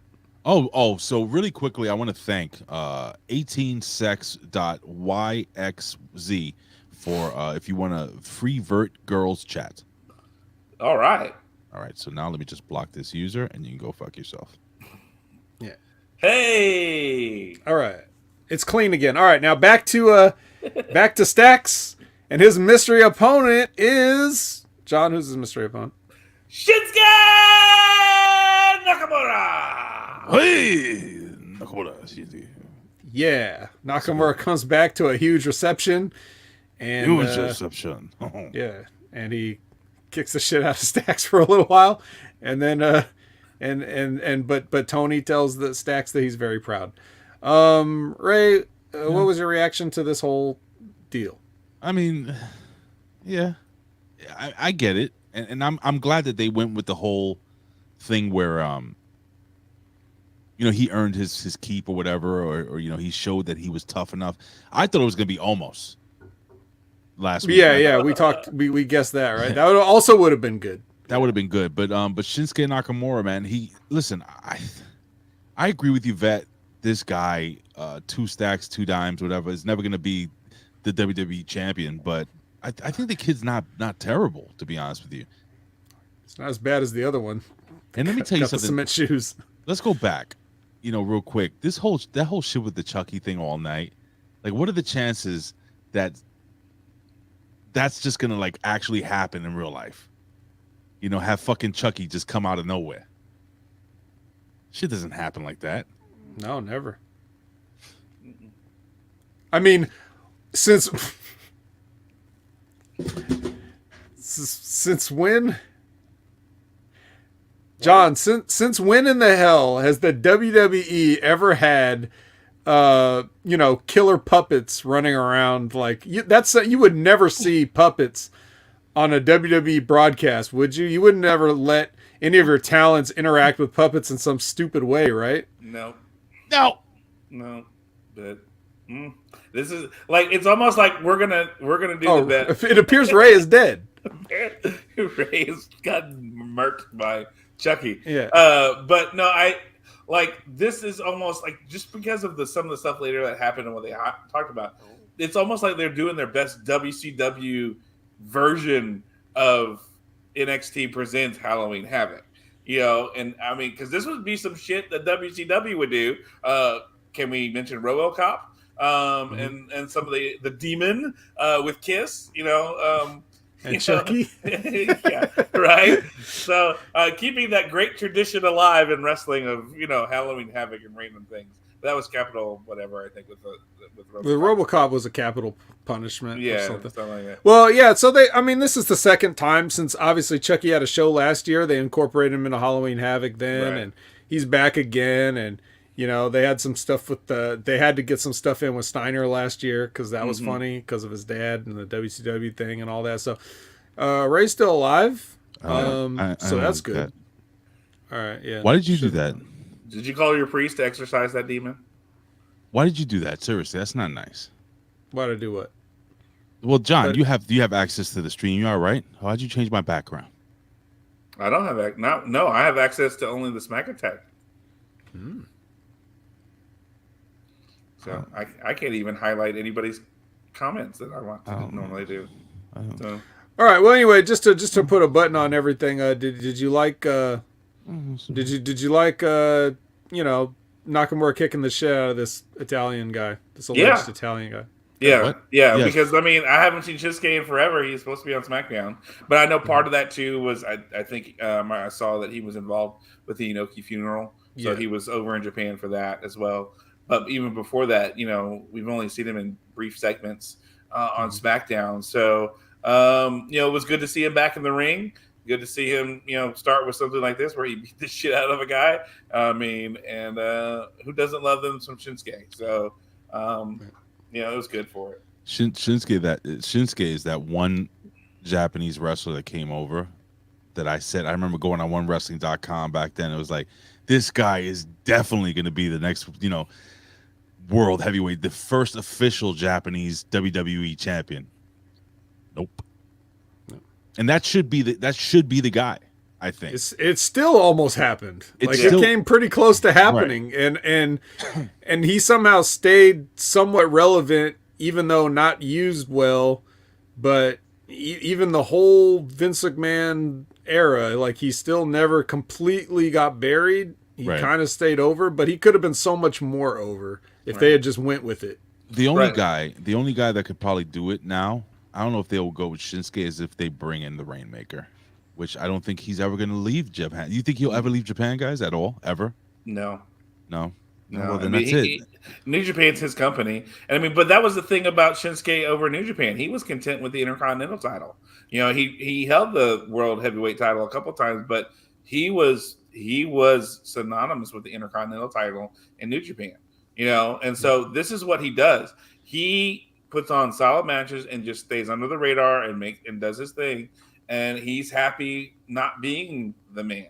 He'll be your Intercontinental guy, he'll be your whatever, and he'll promote the hell out of your stuff, but just not necessarily, I don't know. Like when he had the world title, it was different. He seemed like a different character than when he had the Intercontinental and was just doing his thing. So Frank's Pickleball says, you think you can hit the gym? No, Frank, that's what real people who aren't gassed to the gills look like. I'm sorry, that's what real athletes look like. Mm-hmm. Okay, he's 6'2" or 3. Is that good enough for you? Like, that ought to be good enough for you, Frank, with the size queen shit. Yeah. Anyway, Axiom and Fraser with a love fest in the NXT kitchen. They're basically... He's wearing the same turtleneck. He's wearing that turtleneck with the... It's a comfy turtleneck. It does. Maybe he's got a whole closet full of them that's all the same color, right? Right. No, well, yeah. They're all different name brands. Like one's from the Gap, the other one's from like Banana Republic, the other one's from like fucking Versace. By the way, big shout out to Big Vito, who literally called me yesterday after the Yankees won, and he just kept going on and on about how he hopes that as I'm opening the door for somebody at my job, it falls off the hinge and falls on me. Then he says he hopes there's a snowstorm and I slip, and he says I hope you get a leak in the break room and have to pee and all the bathroom doors are locked. That's your friend, right? Yes. I hope you fall and split your underwear and your balls fall out. Nobody wants to see that. Just goes on and on. Having a little day drinky there, huh? Yeah. Buddy? Okay, Yeah. good for you. Yes. What is that? Is that vodka? Water. Oh. It's always 5 o'clock somewhere. Overrated. Exactly. All right. Chucky. Yeah, Chucky. No. So Axiom and Fraser are blowing each other, and then the Stone Ridge shows up. Really? And, I missed that part. Yeah, this all happened. Okay. And then Robert Stone was like, "Hey, you're not going to do that in front of me unless my guy, the Ridge, is going to help out." Or something like that. I don't know. It was weird. I just didn't like any of this, but we can move on to Alba Fire. She's making her way to the ring, making her way down. Okay, fast. Oh, Ray's taken out. He's like, okay, and I'm done. Yeah, Chucky got him again. Okay, this time they actually come back from the break with what they went to the break with, and Sonya Deville enters. So here's a third star. Okay. Now this was the story to me, John. Yes. Of someone that's good enough to be out of NXT versus someone who should maybe still be in NXT. That's the story I got from this one. Yeah. Did you see anything different, or No. is this basically your assessment? I mean, SmackDown is Sonya's home for the most part, so. You kind of know what I'm saying here, right? Yeah, no, I do. I mean, no, I feel like Sonya, this was a better fit for her than SmackDown is. And then again, too, she was with the armchair chick. And are you guys done? Are you guys done talking about Alba Fire? Well, no. We were talking about Sonya right now. Oh, all right. Well, the other chicks that were Mandy's little, minions or whatever. Yeah, I don't know. This was just, I didn't feel like it was a super great match. And the end was kind of dumb. And then all of a sudden, all three of them get in the ring and they hold her down and shit. And yet she's able to break away, which was the shittiest breakaway ever. Like, did you like how she threw a kick towards, Ray? Even Ray's got to say something about this. Yeah. Did you like how Alba threw a kick towards Gigi Dolan and completely missed? And Missed her by like a foot and a half. You suck, Alba Fire. Yeah. You suck. It's not her fault. Gigi was supposed to be there. Gigi was supposed to be there for it. Yeah, she saw the kick come out, then walked towards it, and then flew back. Yeah. You ever seen that channel McDojo where they show all this bullshit Bushido karate shit with energy and shit? That's what she did. Yeah, it was one of those. It was one of those.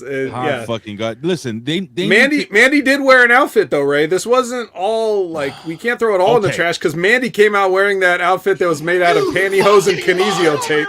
Movies, and I like them too. Sorry. Wow. Yeah. What the hell? I was just supposed to press. And she showed me her boobies, and I like them too. That's the only thing you're supposed to hear. The whole fucking marketing thing was supposed to pass off. But Mandy, we can talk Mandy. Wow. Flaming fucking hot Cheetos she was. Remember, because she has a tan vet? Yeah. She's like an orange Cheeto. John, I call her like she's the 7-Eleven hot dog. She's got that tan, but she's got the blonde hair now. I noticed that because she was rocking the brown hair for a while. That's a beautiful. That's a champion. So are they moving her up?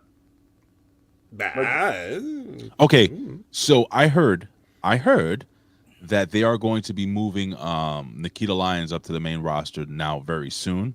Really? And what's her face? Steroid stomach. That Zoe Stark. So those two girls are going up. I don't know why. Why is Mandy still in NXT? That girl will be money on SmackDown. Oh, you disagree, or? I don't, but who knows at this point? Maybe she didn't blow the right guy or whatever. That's probably it. Because why else would you explain somebody like that getting demoted? I mean, she couldn't work in the ring, and she's improved immensely since she's been in NXT. Big but time. I think ideally, it's a question of how do we move her up that it makes sense. And Liz says, "I'll be putting socks on a lot," which is a reference, John, to what happens when I miss something on the show. It's because I'm getting ready for work, and if I miss something, I was probably putting on my socks at the time and had to look down. Yeah. No, I get you. Sometimes for minutes at a time. Yeah, well, I would too on some of this shit. But I think honestly, it feels like to me, especially tonight, especially the way she came out. She's on the blonde hair, which is how everybody in the main roster knew her as when you were on TV. They're setting up that Alba Fire is going to win on Halloween Havoc, and then she'll end up on SmackDown or whatever, wherever they decide to put her. But that's the kind of setup I feel that they did tonight with this, and that's because that's where Sonya is, and so they'll go back being besties and doing their donut shit and all that kind of stuff, and then she'll become, I don't know. Hopefully they would do something with her better than they did last time, but we'll see. So I don't know. Yeah, but Alba Fire sucks. Oh, I would not. The match was not great at all. Yo, real quick, Vet. So when I was walking down Grand Street, real quick, it doesn't you never guess who I fucking ran into. Who? And I was gonna ask her for a selfie, but I didn't do it. But I'm gonna do it if I see her again. Oh yeah, if you're just walking down the street and see her again. My fucking first grade teacher is still alive, Miss Dravzowski. No, I swear to fucking Jesus on heaven, she's alive. She's alive. It was her. Now, what happens is, as kids, we think our teachers are a lot older than what they were, but they're like, in their late 20s or whatever when they're teaching. So I look at Miss Dravzowski as an older woman when I was a kid, but no, she's an elderly woman, but she's old and fucking frail, and I can take her out easy. Why didn't you? Allegedly. Like this. Allegedly. I'm going to take a picture with her. I'll be like, Miss Dravzowski, do you remember me? And put my arm around her, right? Let's take a selfie together. I was in your first grade, and I'm just fucking putting my arm around her fucking throat. You said I could never dig up dinosaur bones. Remember me in hell.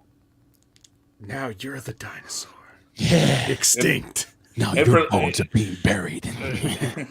Hey, John Moxley, what are you doing here? Yeah. All right, anyway. For legal reasons, New York Police Department, this is all parody. And It's a joke. Emotional damage. You want some therapy? Okay. Speaking of emotional damage, we see Wes and Oro in the locker room, so that's our emotional damage. But they get some physical damage though when Trick and Mello come in and start beating their asses. Goddamn. And then right. it spills out to the ring. It can't be contained. We've got to turn this into a match. Let's fight out the back and make it a match. And then we join the tag match in progress. They've decided that they can cool off enough for one of them to stand on the apron on each side and not do anything for a while and just wait for their turn because they were just so hot, but cooler heads prevailed and they said, you know what? We're all professionals here. I'll just go over here to this corner and hold this rope. And then I'll go to the other corner and I'll hold this rope. And then we'll wait for our turns to kick the shit out of each other in a professional manner. That's what they did. Oh, is Elizabeth leaving us? No, she's saying goodbye. She's saying goodbye to Sir Jam, who's going back to class. Yeah. Oh, Sir Jam, we love you, buddy. Take care. He's got to teach these kids so better than Miss Drozdowski did. I just want to ask Liz, what kind of cookies are you making me? And she asked me if I'm willing to wait till Christmas, and I'm like, yes. Can you make gingerbread cookies? All right, you know what? Do this shit on your own time. We got stuff to do. Sorry. Anyway, the babies lose this match and get their heat back right away. Oh. Even though Wes lost to an axe kick off the top rope. Right in front of Booker T, Mello does an axe kick off the top rope and kills. Quack, quack. Yeah, for the shucky ducky quack quack moment of the week. And so Wes is just decapitated here. But as soon as the match is over and he sees his partner go to beat them up, then he gets up and just starts fighting also. So then what's this? That will never happen. It says Ray moves to Florida, goes to NXT, Alba Fire sees you in crowd, beats you up. I will take that flame. She's got a bat. She's got a bat. And I'd use it as a tampon on her. She's gonna peg you with that bat. Fuck her. Stupid big nose. Stupid muscly neck. So to me, there was a lot of reference to Booker T tonight. I know this is like his second night back, doing commentary. But with Roxy, there was, because he has a connection with her, and then there was somebody else, either somewhere, I can't remember, did the thing to Booker T, and then the axe kick. I was like, oh, okay, all right. So we're trying, it was almost like they were intentionally trying to put over Booker T. Yeah. Which now, in fairness, Mello does do that sometimes. He does that move independently. But my main point was that you take that finish and then you just get up you didn't get rolled up, kid. You got kicked off the top rope. So, maybe sell it a little bit. I don't know. Yeah, it's a little bit. An idea. It's a touch. But why? Yeah. But why'd you do that? Yeah, you're right. Why'd you do that? Well, Ridge and Fraser show up too, so we get all the guys that are going to be in the ladder match of Halloween Havoc getting a schmoz, because you just always have to do that. You always have to leap on each other and do all kinds of stuff, right? So yeah, they didn't pull out a ladder though. So I mean, yeah. Well, don't give them everything. Oh my God, doodles. So acknowledge me. Sorry. Snickerdoodles are the shits. It's chocolate chip or nothing. Chocolate chip, yeah. Snickerdoodles are just sugar cookie with a little bit of cinnamon on it. Get the fucking chocolate chip cookies, dude. Do you guys like ginger snaps? No, I don't like ginger snaps too much. I like Snickerdoodles. I'm only getting a choice. Are okay. Whatever. Anyway, so wrestling. Yeah, wrestling. A Schism promo with music under it. This is why I always say when I do the Impact Attack, so-and-so with Gia and no music underneath, because I got that shit shut off. But here in the WWE, they're still doing it. So, let them do it. I don't care. It's Schism. They suck. What do you think about Schism, John? It seems like these guys want to do outreach work, but they're going about it in a much more perverse and disgusting way. No, this felt cringy, weird. I don't know. And then the one guy with the eyeball, almost like they both have eyeballs. I'm just letting you know that. Well, I know, but the stupid, contact or whatever cane gimmick. Yeah, they both have stupid contact gimmicks. Did you notice? You didn't even notice, did you? Well, the other one's is just so more pronounced than the other one. It's just that's the guy with the money on him, right, Vet? He's straight up. Yeah, well, the guy that wears the black contact straight up doesn't wear it half the time. Right. So he just gave up on it. He's like, fuck that hurts. Yeah. Shit. You couldn't even pay me enough money to try to stick shit in my eye like a contact lens. Like, if my vision ever goes, I'm wearing glasses. I ain't doing that contact shit. Hey guys. Hey John, what do you want to say to this this comment in the chat? This is interesting. Frank's Pickle Barrel ass says Texans don't know food. Now remember, this guy is in New Jersey. Oh. So if both of you guys can probably cut a promo on New Jersey if you want, but oh my God, Jersey sucks. I don't even have to say anything. It's fucking New Jersey. It says it all itself in the name. I mean, the fact that you get an original state. Yeah, they're like New York, but like the armpit part, the butt crack. I'm thinking more probably. I mean, especially because of what I hear about the smell and everything. So, my God, bro. When you go from Manhattan and you go over the goddamn and you go through Jesus Christ and you go through the Lincoln Tunnel,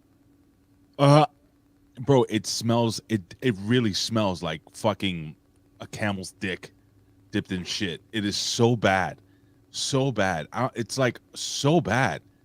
Oh god, and it's bad. And then what happens is that you can't keep your windows up because the smell stays trapped. And if you put them down, the smell comes in more. So it's like you have to deal with this terrible smell going into New Jersey every fucking time you go in. It is horrid. Well, he says he was born in Florida. So what? Oh. What cuisine would you? Oranges? Like what do you? Yeah. Like well, I'll tell you what. Jersey has fantastic fucking pizza, bro. Like all the guys that moved out of New York and went south. Pretty much. Okay. Yeah. All right. Well, anyway, we can't spend too much time on this, but I want to give you a chance to respond. He's from New York. How do I know what? What does Labra ask me? How do you know? How do I know about what? About New Jersey? It's right fucking. I could walk there from here. Yeah. I literally could walk to New Jersey from where I am in Brooklyn. Yeah. So suck it. Yeah. Everybody suck it. So speaking of sucking it, Mackenzie is with Junior here. She sucks it. And you know, he says that the KO show is always awesome and tonight will be no different. Yeah, we'll see. We'll see about that. We'll see. And then we get Schism versus the grimy Good Brothers here. I thought they were gonna. There was a point in the match where they did the best friends, got to give them what they want hug, and I thought they were gonna cut to commercial, and Vic started calling it like they were going to commercial, and then they just did like 2 more minutes, and then they went to a break at a different spot. So that was kind of funny. What about the fans going oh as they're getting closer together? Right. Assholes, you fucking you know. Hold on. You fucking mark. Yeah. And so anyway, it was about this time in the night where, you know, I actually wrote down, you know, because we getting all these guest appearances and stuff like that. And at this point with the Good Brothers out here, I'm like, star power fading tonight. You don't like the Good Brothers, bro? You don't like them? I guess you don't listen to the Impact Attack that you produce. I do listen to it, but I don't. I mean, I thought Daddy Dangley. It's Daddy Dangley. Come on, I thought man. you were playing it up. Like I like those guys a lot. I don't know them personally. I just think it's fun for my content to talk about how boring and useless they are. You know, but I seem to like them okay as human beings. This guy says New Jersey women beaches. That's what he's saying. That's good. Have you been? Who cares? You're from Florida. Give up on defending New Jersey. Have you been to a New Jersey beach? The fish smoke cigarettes. It's disgusting. And the women smoke fish. So there you go. I swear to God, one time I went to me and Jen, we went to Atlantic City. We're like, oh, let's go to the beach. We go jump in the water just for a quick minute. I had AIDS in my feet. Damn. I just got AIDS on the bottom of my feet. That was it. And you just scraped it off? You luckily just scraped it off? Yeah. Okay. That's the the jellyfish are strung out. They're like scratching themselves. Anyway, it's crazy. It's fucking terrible. Jersey beaches are the worst. All right. Well, speaking of the worst, anybody want to add anything to this match, Ray? You first. Oh, with the Diag, the grimy brothers and the Schism. No, it's all three of them. It's a Schism. Yeah. It was okay. It was fine. It was a tag team match. Fucking Gallows and these guys got over on whatever they do, and Big Gallows comes in and fucking cleans house. I thought it was okay. I didn't think it was terrible. The good news is that since the Good Brothers are on the babyface team, that means there was no excuse for a chin lock. So we got no chin locks here. Here's the one thing. Obviously, this was the most predictable night of NXT you'll ever see. Yes, there was star power, but you knew that the WWE talent was going to get clean pins on everybody. Mm-hmm. Unless what? Well, we'll get to that, but continue. No, that's about it. Veer Mahan talks. Yeah. Yeah, he's That's next. Sanga's ready to listen. Yeah. What are you talking about, my brother? My brother. I didn't notice how fucking much bigger Sanga is to Veer. Yeah. Fuck. He's pretty tall. Should I start talking like James McIver? Does it make you feel like better there? No, because John. Nah. You want me to squint my eyes like he does? Yeah. Well, that's just depending on the amount of alcohol he consumed. That's when the levels of squint determine. We should bring MacGyver on next week. Yeah. Well, if he's not working. By the way, June the 2nd of November, Tommy Wonder will be joining us here. All right. So that's two next levels from now, right? Correct. Yep. And then I think before that, depending on when he can, the Professor Chalbella Cruz will join us. Yeah. I'm a big fan of the Professor. Yeah, he's a good dude. Yeah. One of the best people in the world, for real. All right. So more best people in the world. It's K-Sounds and Zoo Lion in a pre-tape doing a contract signing. Nothing happens. You guys have any comment on this that nothing happened? No? Okay. Nothing. All right. Julius Creed and Damon Kemp did a split screen interview, one of those deals where they're like via satellite, even though, again, it's all just in the Performance Center. So these guys hate each other so much. But yeah, look, in this, to me, it felt like the guys were trying, but the content was like two 12-year-olds arguing. Yeah. It was like, oh, I'm better than you. No, I'm better than you. I was better than you in high school. I'm better than you in college. You're not even the best athlete in your own family. Ooh. Like, that's kind of what we're getting here. What about when Damon Kemp is like, I'm going to make sure your brother's on the unemployment line because I'm Damon Kemp. And I'm better than you. And you know it. That is exactly what he said. They were trying to, again, take a shot at AEW, and Damon Kemp hit the MJF line right there. Yeah. What do you think, John? You're watching this. Yeah. You're not familiar with any of the situation. So how did you take it? What does the fresh eyes say about this? Well, I mean, I've seen a little bit on the highlights. I watched the top 10 that WWE puts out, so I kind of had an idea that they were fighting in the Kemp dude in that Gabe Stevenson. Who? The Damon Kemp. But I thought he was the gold medalist guy that they signed. Like, it was like Damon Kemp. I said. Stevenson. I don't know. That's his brother. It's his brother. It's his brother. Okay. I don't know. Gable Stevens' brother is Sean Kemp. Okay. Former player for the Supersonics. Okay, cool. Gabe Stevenson Kemp. Yeah. The Stevenson's just a nickname. It's like one of those. Yeah, I guess, apparently. But this I was going like, seriously, I feel like I've heard this on the playground when I was 12. Like, this is the most ridiculous. Like, if anything, there was no heat. I was trying not to laugh at this. Like, I couldn't tell if they were being serious or not. Like, are they really like putting this out there? They were serious. And so I don't know. This was bad. This was real bad. And then from what I've seen up to this point, it looks like there's a real bitter rivalry between these guys. And then this promo did them no favors for me to where I'm like, I don't give a fuck about this match on Saturday. So his brother would lose his job. Oh well, whatever. Is this the first NXT Saturday match since Mania? I don't remember there being a Saturday event in a while. No, they had everything's on Saturdays now. Everything is there, have they? Yeah, they get crushed by every real sport that comes on Sundays, so they just decided to give up, I guess. Okay. Facts. I just don't remember seeing NXT on a Saturday in a while. So you know how you want to do the turn out the lights thing on Twitter? Mm-hmm. I would like to start some type of hashtag where we bring back the Survivor Series on Thanksgiving Day.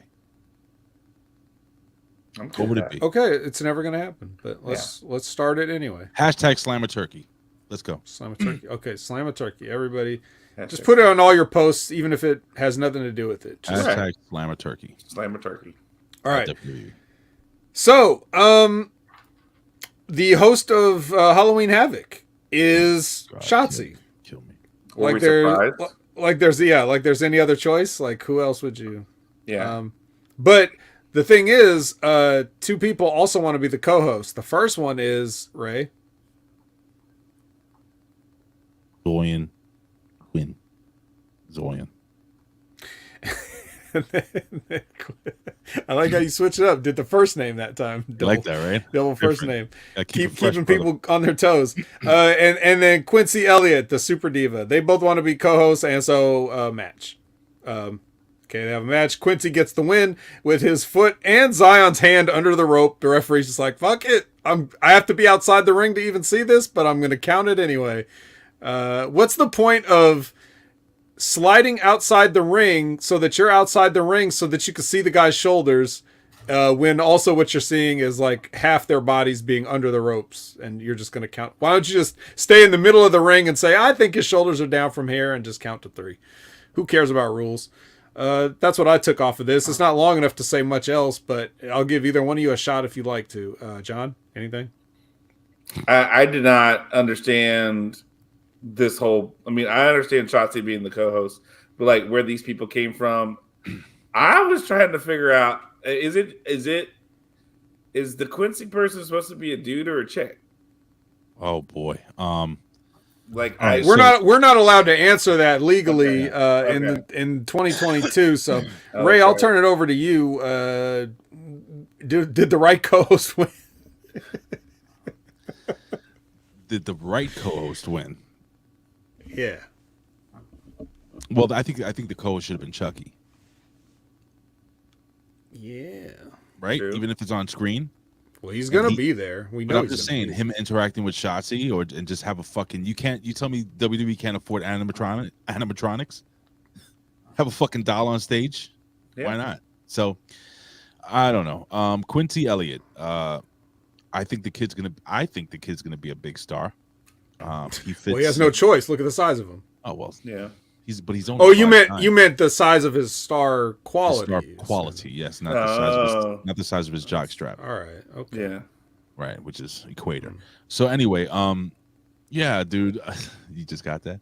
So you didn't get equator? I got it immediately. Oh. No, yeah. I think Chucky would have been. See, even Elizabeth agrees with me. Chucky should have been the co-host of this. So no, both guys would have sucked, or both guys or Quincy Elliott will suck as a. Oh, all right. Well, what about Chase U giving a lecture on Halloween Havoc? Did this suck? Where Chucky shows up during this and gives Bodie a teachable moment. I mean, Did somebody say Andre Chase? No, no one said that. What we have right now is a teachable moment.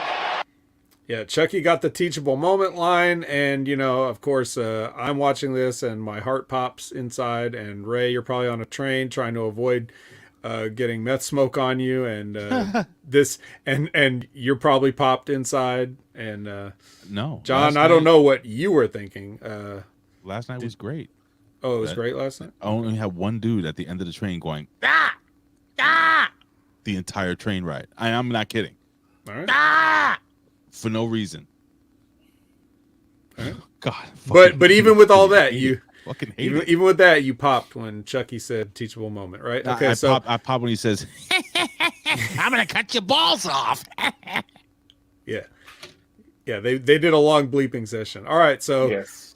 John, Chase University. I'm sure you tried to enroll in points in the past, but you found that they were full up, and they just didn't have any more room. But they let the chick in ahead of me. I don't know why. Well, it is weird, Yeah. She's got boobies. She got a scholarship. Yeah. Mm-hmm. Well, She's trying out for a scholarship. Right. What movie, Liz? All right, so what'd you think of this? What do you think of Chase U? What do you think of this whole thing? What do you think of this whole gimmick? What do you think of Chucky? What do you think of the whole franchise? Tell me everything right now. Okay, right now. The Chase U bit was interesting. I had seen bits and pieces. The fact that the guy doesn't look like a wrestler, but he does wrestle is pretty interesting. I like that bit. And then, of course, this whole segment was kind of fun. It was different. And the chick who lost, and then they're doing that. And then the surfer dude who was like, you don't talk to Mr. Chase like that. And the fact the surfer dude, the surfer dude, I don't know. All right, his name's Bodie. His name's Bodie. Hello. What? I mean, can we say point blank? Hello. Sure. But like this whole idea that Chucky comes on, and even Chase is like, no, don't do that. Let's just let him do his thing. It was fun. I really enjoyed it. I was gonna say, if she didn't know that was Breakfast Club, that was #Liz never fails us. Yeah. Hashtag snickerdoodles, hashtag turn off the lights, hashtag slammer turkey. Hashtag take off the gloves for Yes. Matt Taven. But yeah, no, I think it was fun. And then I think it set up something, maybe that Bodie's going to be involved with the wheel spin, or something's going to happen at Halloween Havoc that he'll be involved with. That's the way I felt that, they came across. And then, of course, I love it. For some reason, hearing someone curse isn't funny, but when you bleep out them cursing, it's infinitely more hilarious. And so, like, having Chucky do that and then having the chick do that was, like, super funny. So, can I say, me and my wife watched Super Pets, the movie. Okay, yeah. Because there was nothing else on. Did you watch it? I've seen it, yeah. Brother, that fucking turtle is over with me. Vet, if you don't know what we're talking about. Dolores. Dude, Dolores. So she's saying fuck and shit and what the fuck and all this shit, and they're bleeping this out and a kid's cartoon. It was absolutely glorious. Yes. So I agree with you. I think what you said is spot on. Yeah. But I also will say this, John. You are way too smart for the writers of NXT. Because none of that's going to happen, brother. I'll tell you that. Yeah, we're lucky we get this. Even this is still bad. It's just bad in a fun way. Yeah. Word. Imagine how good this could be if, it was still comedic, but with more talented people producing it. Anyway, or if John wrote it. All right. Well, let's script Raquel entering now. We're scripting the format here. We're going to have Raquel come out for her match, and then we're going to have another pre-taped contract signing with Enough Blade and Pretty Deadly. If you could make Pretty Deadly boring, they figured out how to do it here. This was, I guess, contract signings are now done in a random room with no supervision. I guess that's just how we do it. I guess I'm fine with it. If it's short like this, I'm okay with it. Just get it over with. Contract signings. I mean, Oh my God, who the hell cares? that needs to be left though. Like, the last contract signing should have been the one where Ultimate Warrior is sitting across from Hulk Hogan. That was a great contract signing. They're just staring at each other, shaking and sweating off their steroid fucking high. That's it.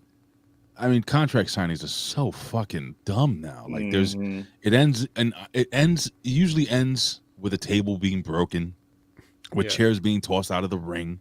If it's in the ring, if it's in a back room, well, now they do nothing. It's nothing. Yeah, it's either even in the ring, it's either go through a table or nothing happens, and this was pointless. They go off the air holding a belt at each other or staring at each other quietly or whatever. Either that or violence. But it's okay. It's over. We don't have to talk about it anymore. We have to talk about this. We have to talk about Cora Jade entering. She comes out with her full entrance, and we get Raquel versus Cora. Now, let's contrast this with the match earlier. Cora is trying here to work because she goes over and does the thing in the corner where she gets up on the turnbuckle, and then she does the spot where it's like, hey, I'm going to kick you, and it's not going to be effective, and then you're going to kick me out of the ring. This is scripted work. Like, this is stuff that they had to run over. Like, they had to say, okay, I'm going to tie up and then I'm going to go to the corner. And, like, they had to practice that 15 times. You could tell just by the way they do it that this could not be something that they just talk over. They have to, like, really, okay, I'm going to do this and then this and then this. We're going to go over every little detail of it. So you can really see the difference. Even though this was short, this was more to tell a story than it was to have a match. It's more to further the angle than to have a match. Cora still brushed the hair out of her face like 4 times. Like she got kicked and was like over taking buckles and like going and like throwing the hair, like instead of selling, she just got to get the hair out of her face. In fact, when she went to the outside and Raquel put her up on the announce desk and chopped her in the chest, Raquel hit her so hard that Cora had to bend over and pull her knee pad up because that's how hard she got hit right there. Like, she couldn't even be bothered to sell. She had to just grab that knee pad and pull it up, man, because that was just when something's just slightly off on your gear, it throws your whole game off. You could wind up like Hangman Page if you're not careful. Hey, Ben, is this true? The announcers kept saying Perez while talking about Raquel or Jade. during the match? I didn't really get that because I may have been putting socks on my ears at that time, so maybe I didn't hear it. But I can see Vet like trying to avoid watching the show. He has socks on his hands, pull one over his head. He's got 5 pair on his legs, one over his, Yeah, I just keep, laundry day. All of them are clean. I'm putting them all on. That's basically what it is. So I saw this, but this was like, the whole thing was to bait Raquel into a disqualification and hit her with the stick. And it's like, haha, I win, even though I got my ass kicked. So I guess it's worth it or something. I don't know. Roxy comes back and gets a little piece of Cora. This is the night and day difference between this is what most NXT matches that Ray and I have to watch are like. We don't always get the masterpieces like you got to see at the top. So what'd you think of this, especially now you already seen a good women's match? Yeah, this was hot garbage. This was a steaming pile of shit that just was not good. Like you said, it felt like it was choreographed. Like, all right, I got to take 2 steps here, and you're going to go 4 steps here, and it didn't flow. It felt forced. It felt I don't know. It was not, like you said, night and day. And it was interesting because you had the start of the show with Roxy and Rhea, and then now you have this one. And, but essentially, I guess the hard part is you're trying to tell 2 David and Goliath stories with people who know how to do it in the first match and people who have no clue how to do it in the second match.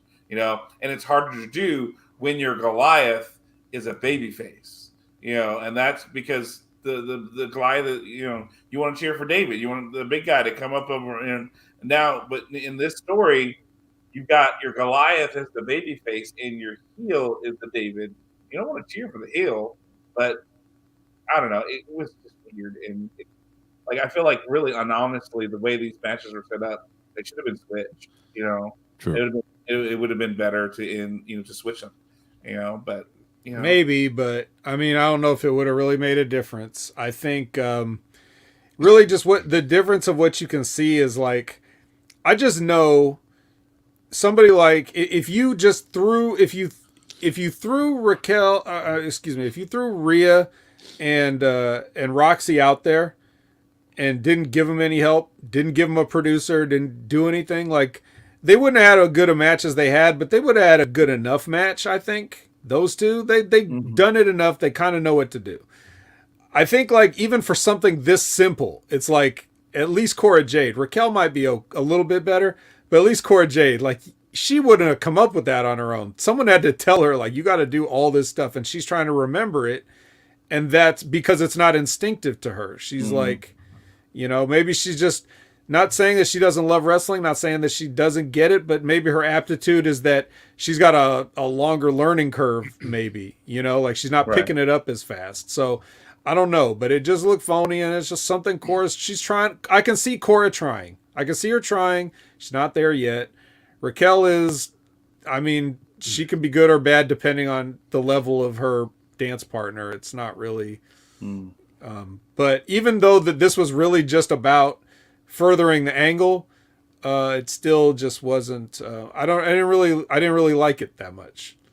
I mean, I would want them to stay apart, as much as possible until Halloween Havoc, when they're going to have a weapons match where they're going to be hitting her. Instead, they're out here with a kendo stick just whacking away, and it's like you've already, so now we've already seen that.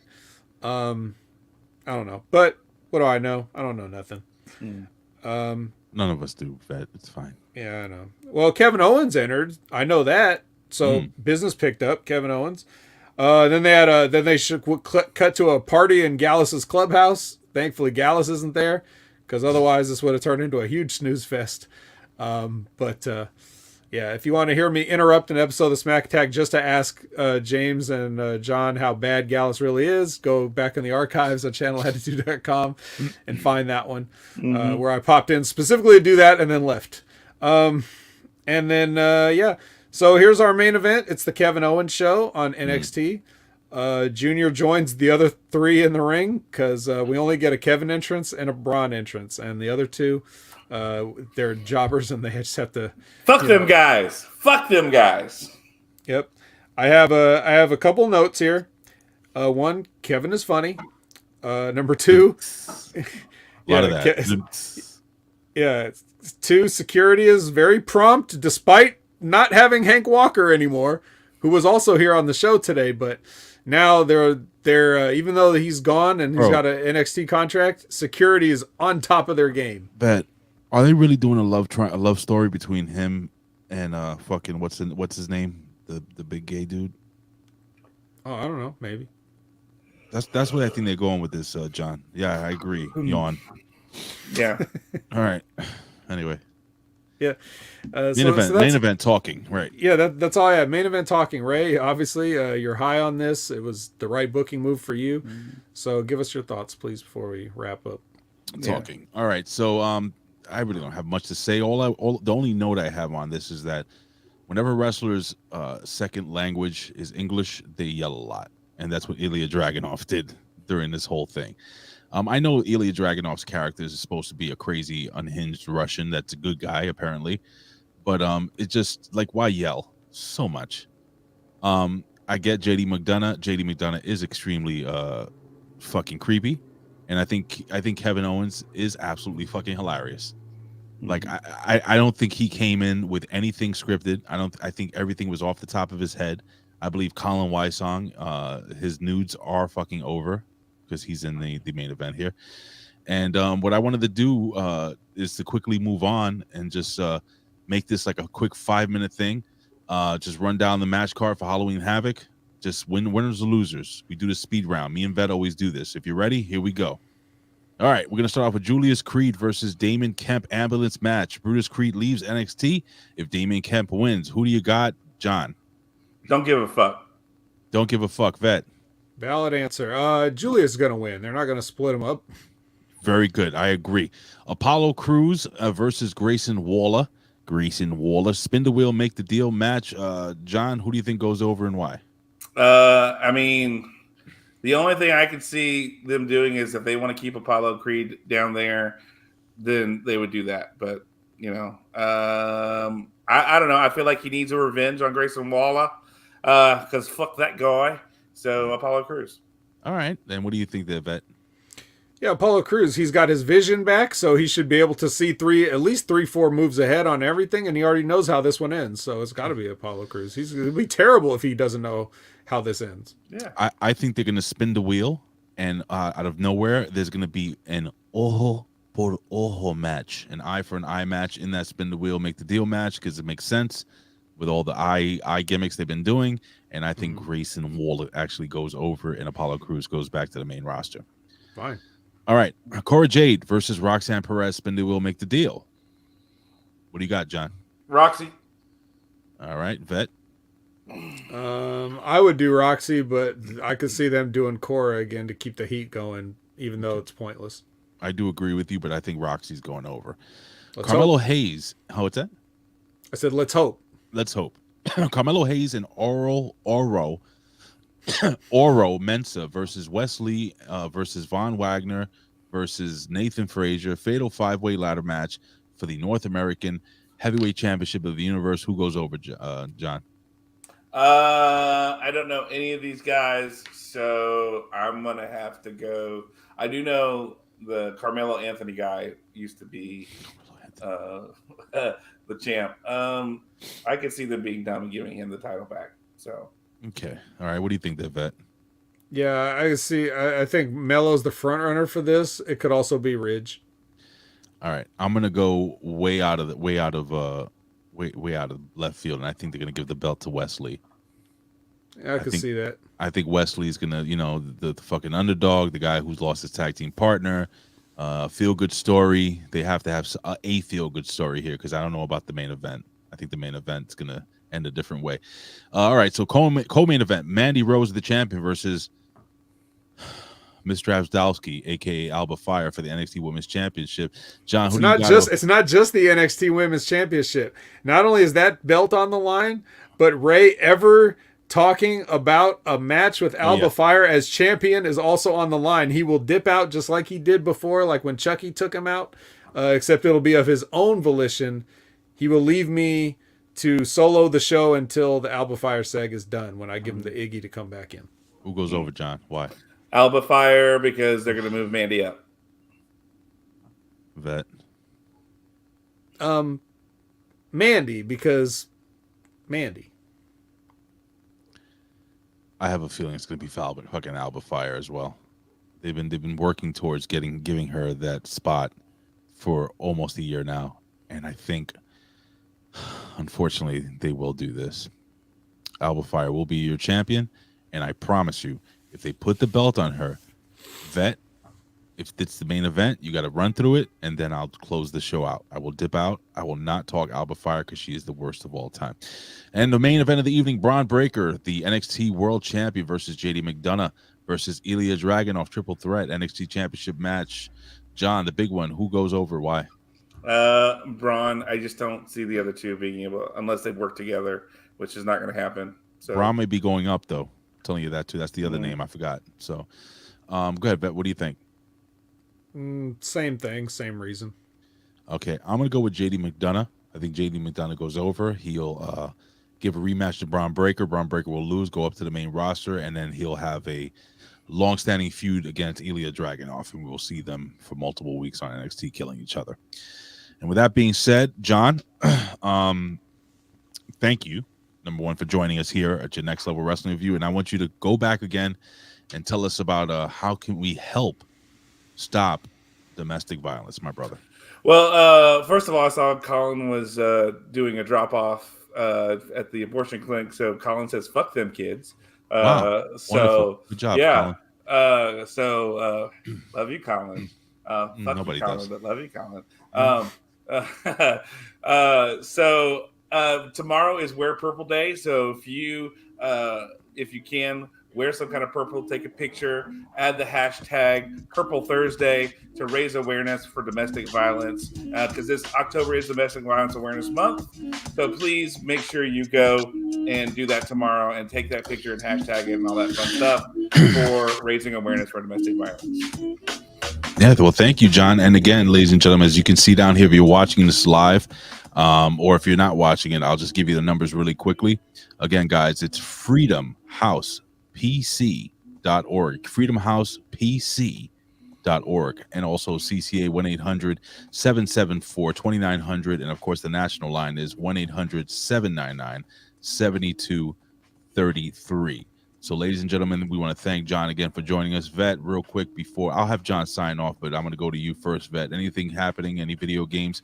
Halloween is just around the corner, brother. What mass murdering, evil, demonic, satanic, killing video games you're going to be playing next? Please tell me Friday the 13th for the NES. Not Friday the 13th for the NES, but a whole bunch of other stuff I'm in the middle of. So tune in and see whether it's Ghostbusters, Resident Evil 7. You never know what I'm going to be playing. So just tune in, find out. And of course, you got to know that's twitch.tv/opinionaverage, just like all my social medias. Don't forget to check me out on the Impact Attack. And don't forget to check out the VGC podcast with Media M5. All right. So Elizabeth says here, have a good next two shows. The girl will be traveling the next two Wednesdays. So we will be off the next two Wednesdays because we cannot do this show without Elizabeth. Right. And Elizabeth, my question to you is, how are you going to send me those snickerdoodles if you're going to be away for the next 2 weeks? Are you going to be cooking on the road? Like, how's this going to work? That's the most important thing to my life right now. So that being said, ladies and gentlemen, you can follow me on social. Oh, John, sorry. I apologize. John, put over your social media, what you're doing. Put over your very handsome and well hung co-host and Money MacGyver. And please tell us where to find you. Sure. You can find me on the internet, Jay Reezyman on TikTok, Twitter, Instagram, and then, of course, John Enright on Facebook. And then if you want to listen to my docile tones on Saturday mornings, you can reach us with the show diva, James MacGyver, because we're always waiting on James. And so make sure you listen to us every Saturday morning. What time? I don't know. It's up to James. So we always wait for him. Boy. Yeah. So, but you can always listen to us as we talk the night before Smack Down, and we review it to the best of our abilities. You can always and you can always contact the show. Fun different things that we can do. Ooh, Colin, fuck you, but love you. Nobody loves Colin. Nobody loves Colin. Everybody hates Colin, but we love you. So that's how you can reach me. And if you want to also find out some more information about mental health or domestic violence or anything along those lines, you can reach me, John, at freedomhousepc.org. And that is my email that if you want to talk just those things, we can get you help or any kind of services that needed. I'll be glad to walk you through those steps. So those are the best ways of how to reach me.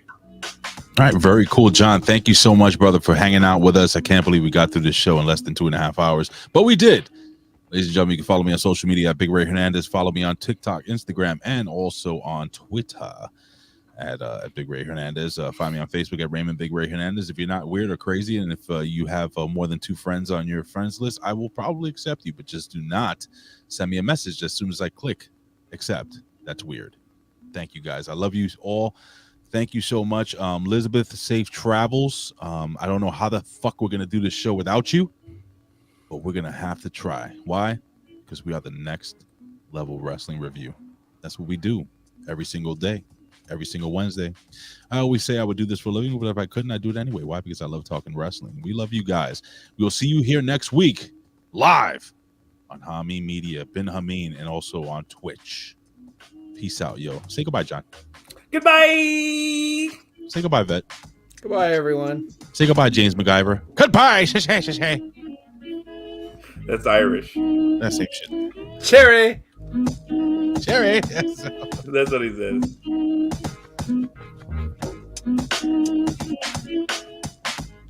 I'm serious. I'm not going to sit back and take this fucking shit. What's your name, fella? Triple H.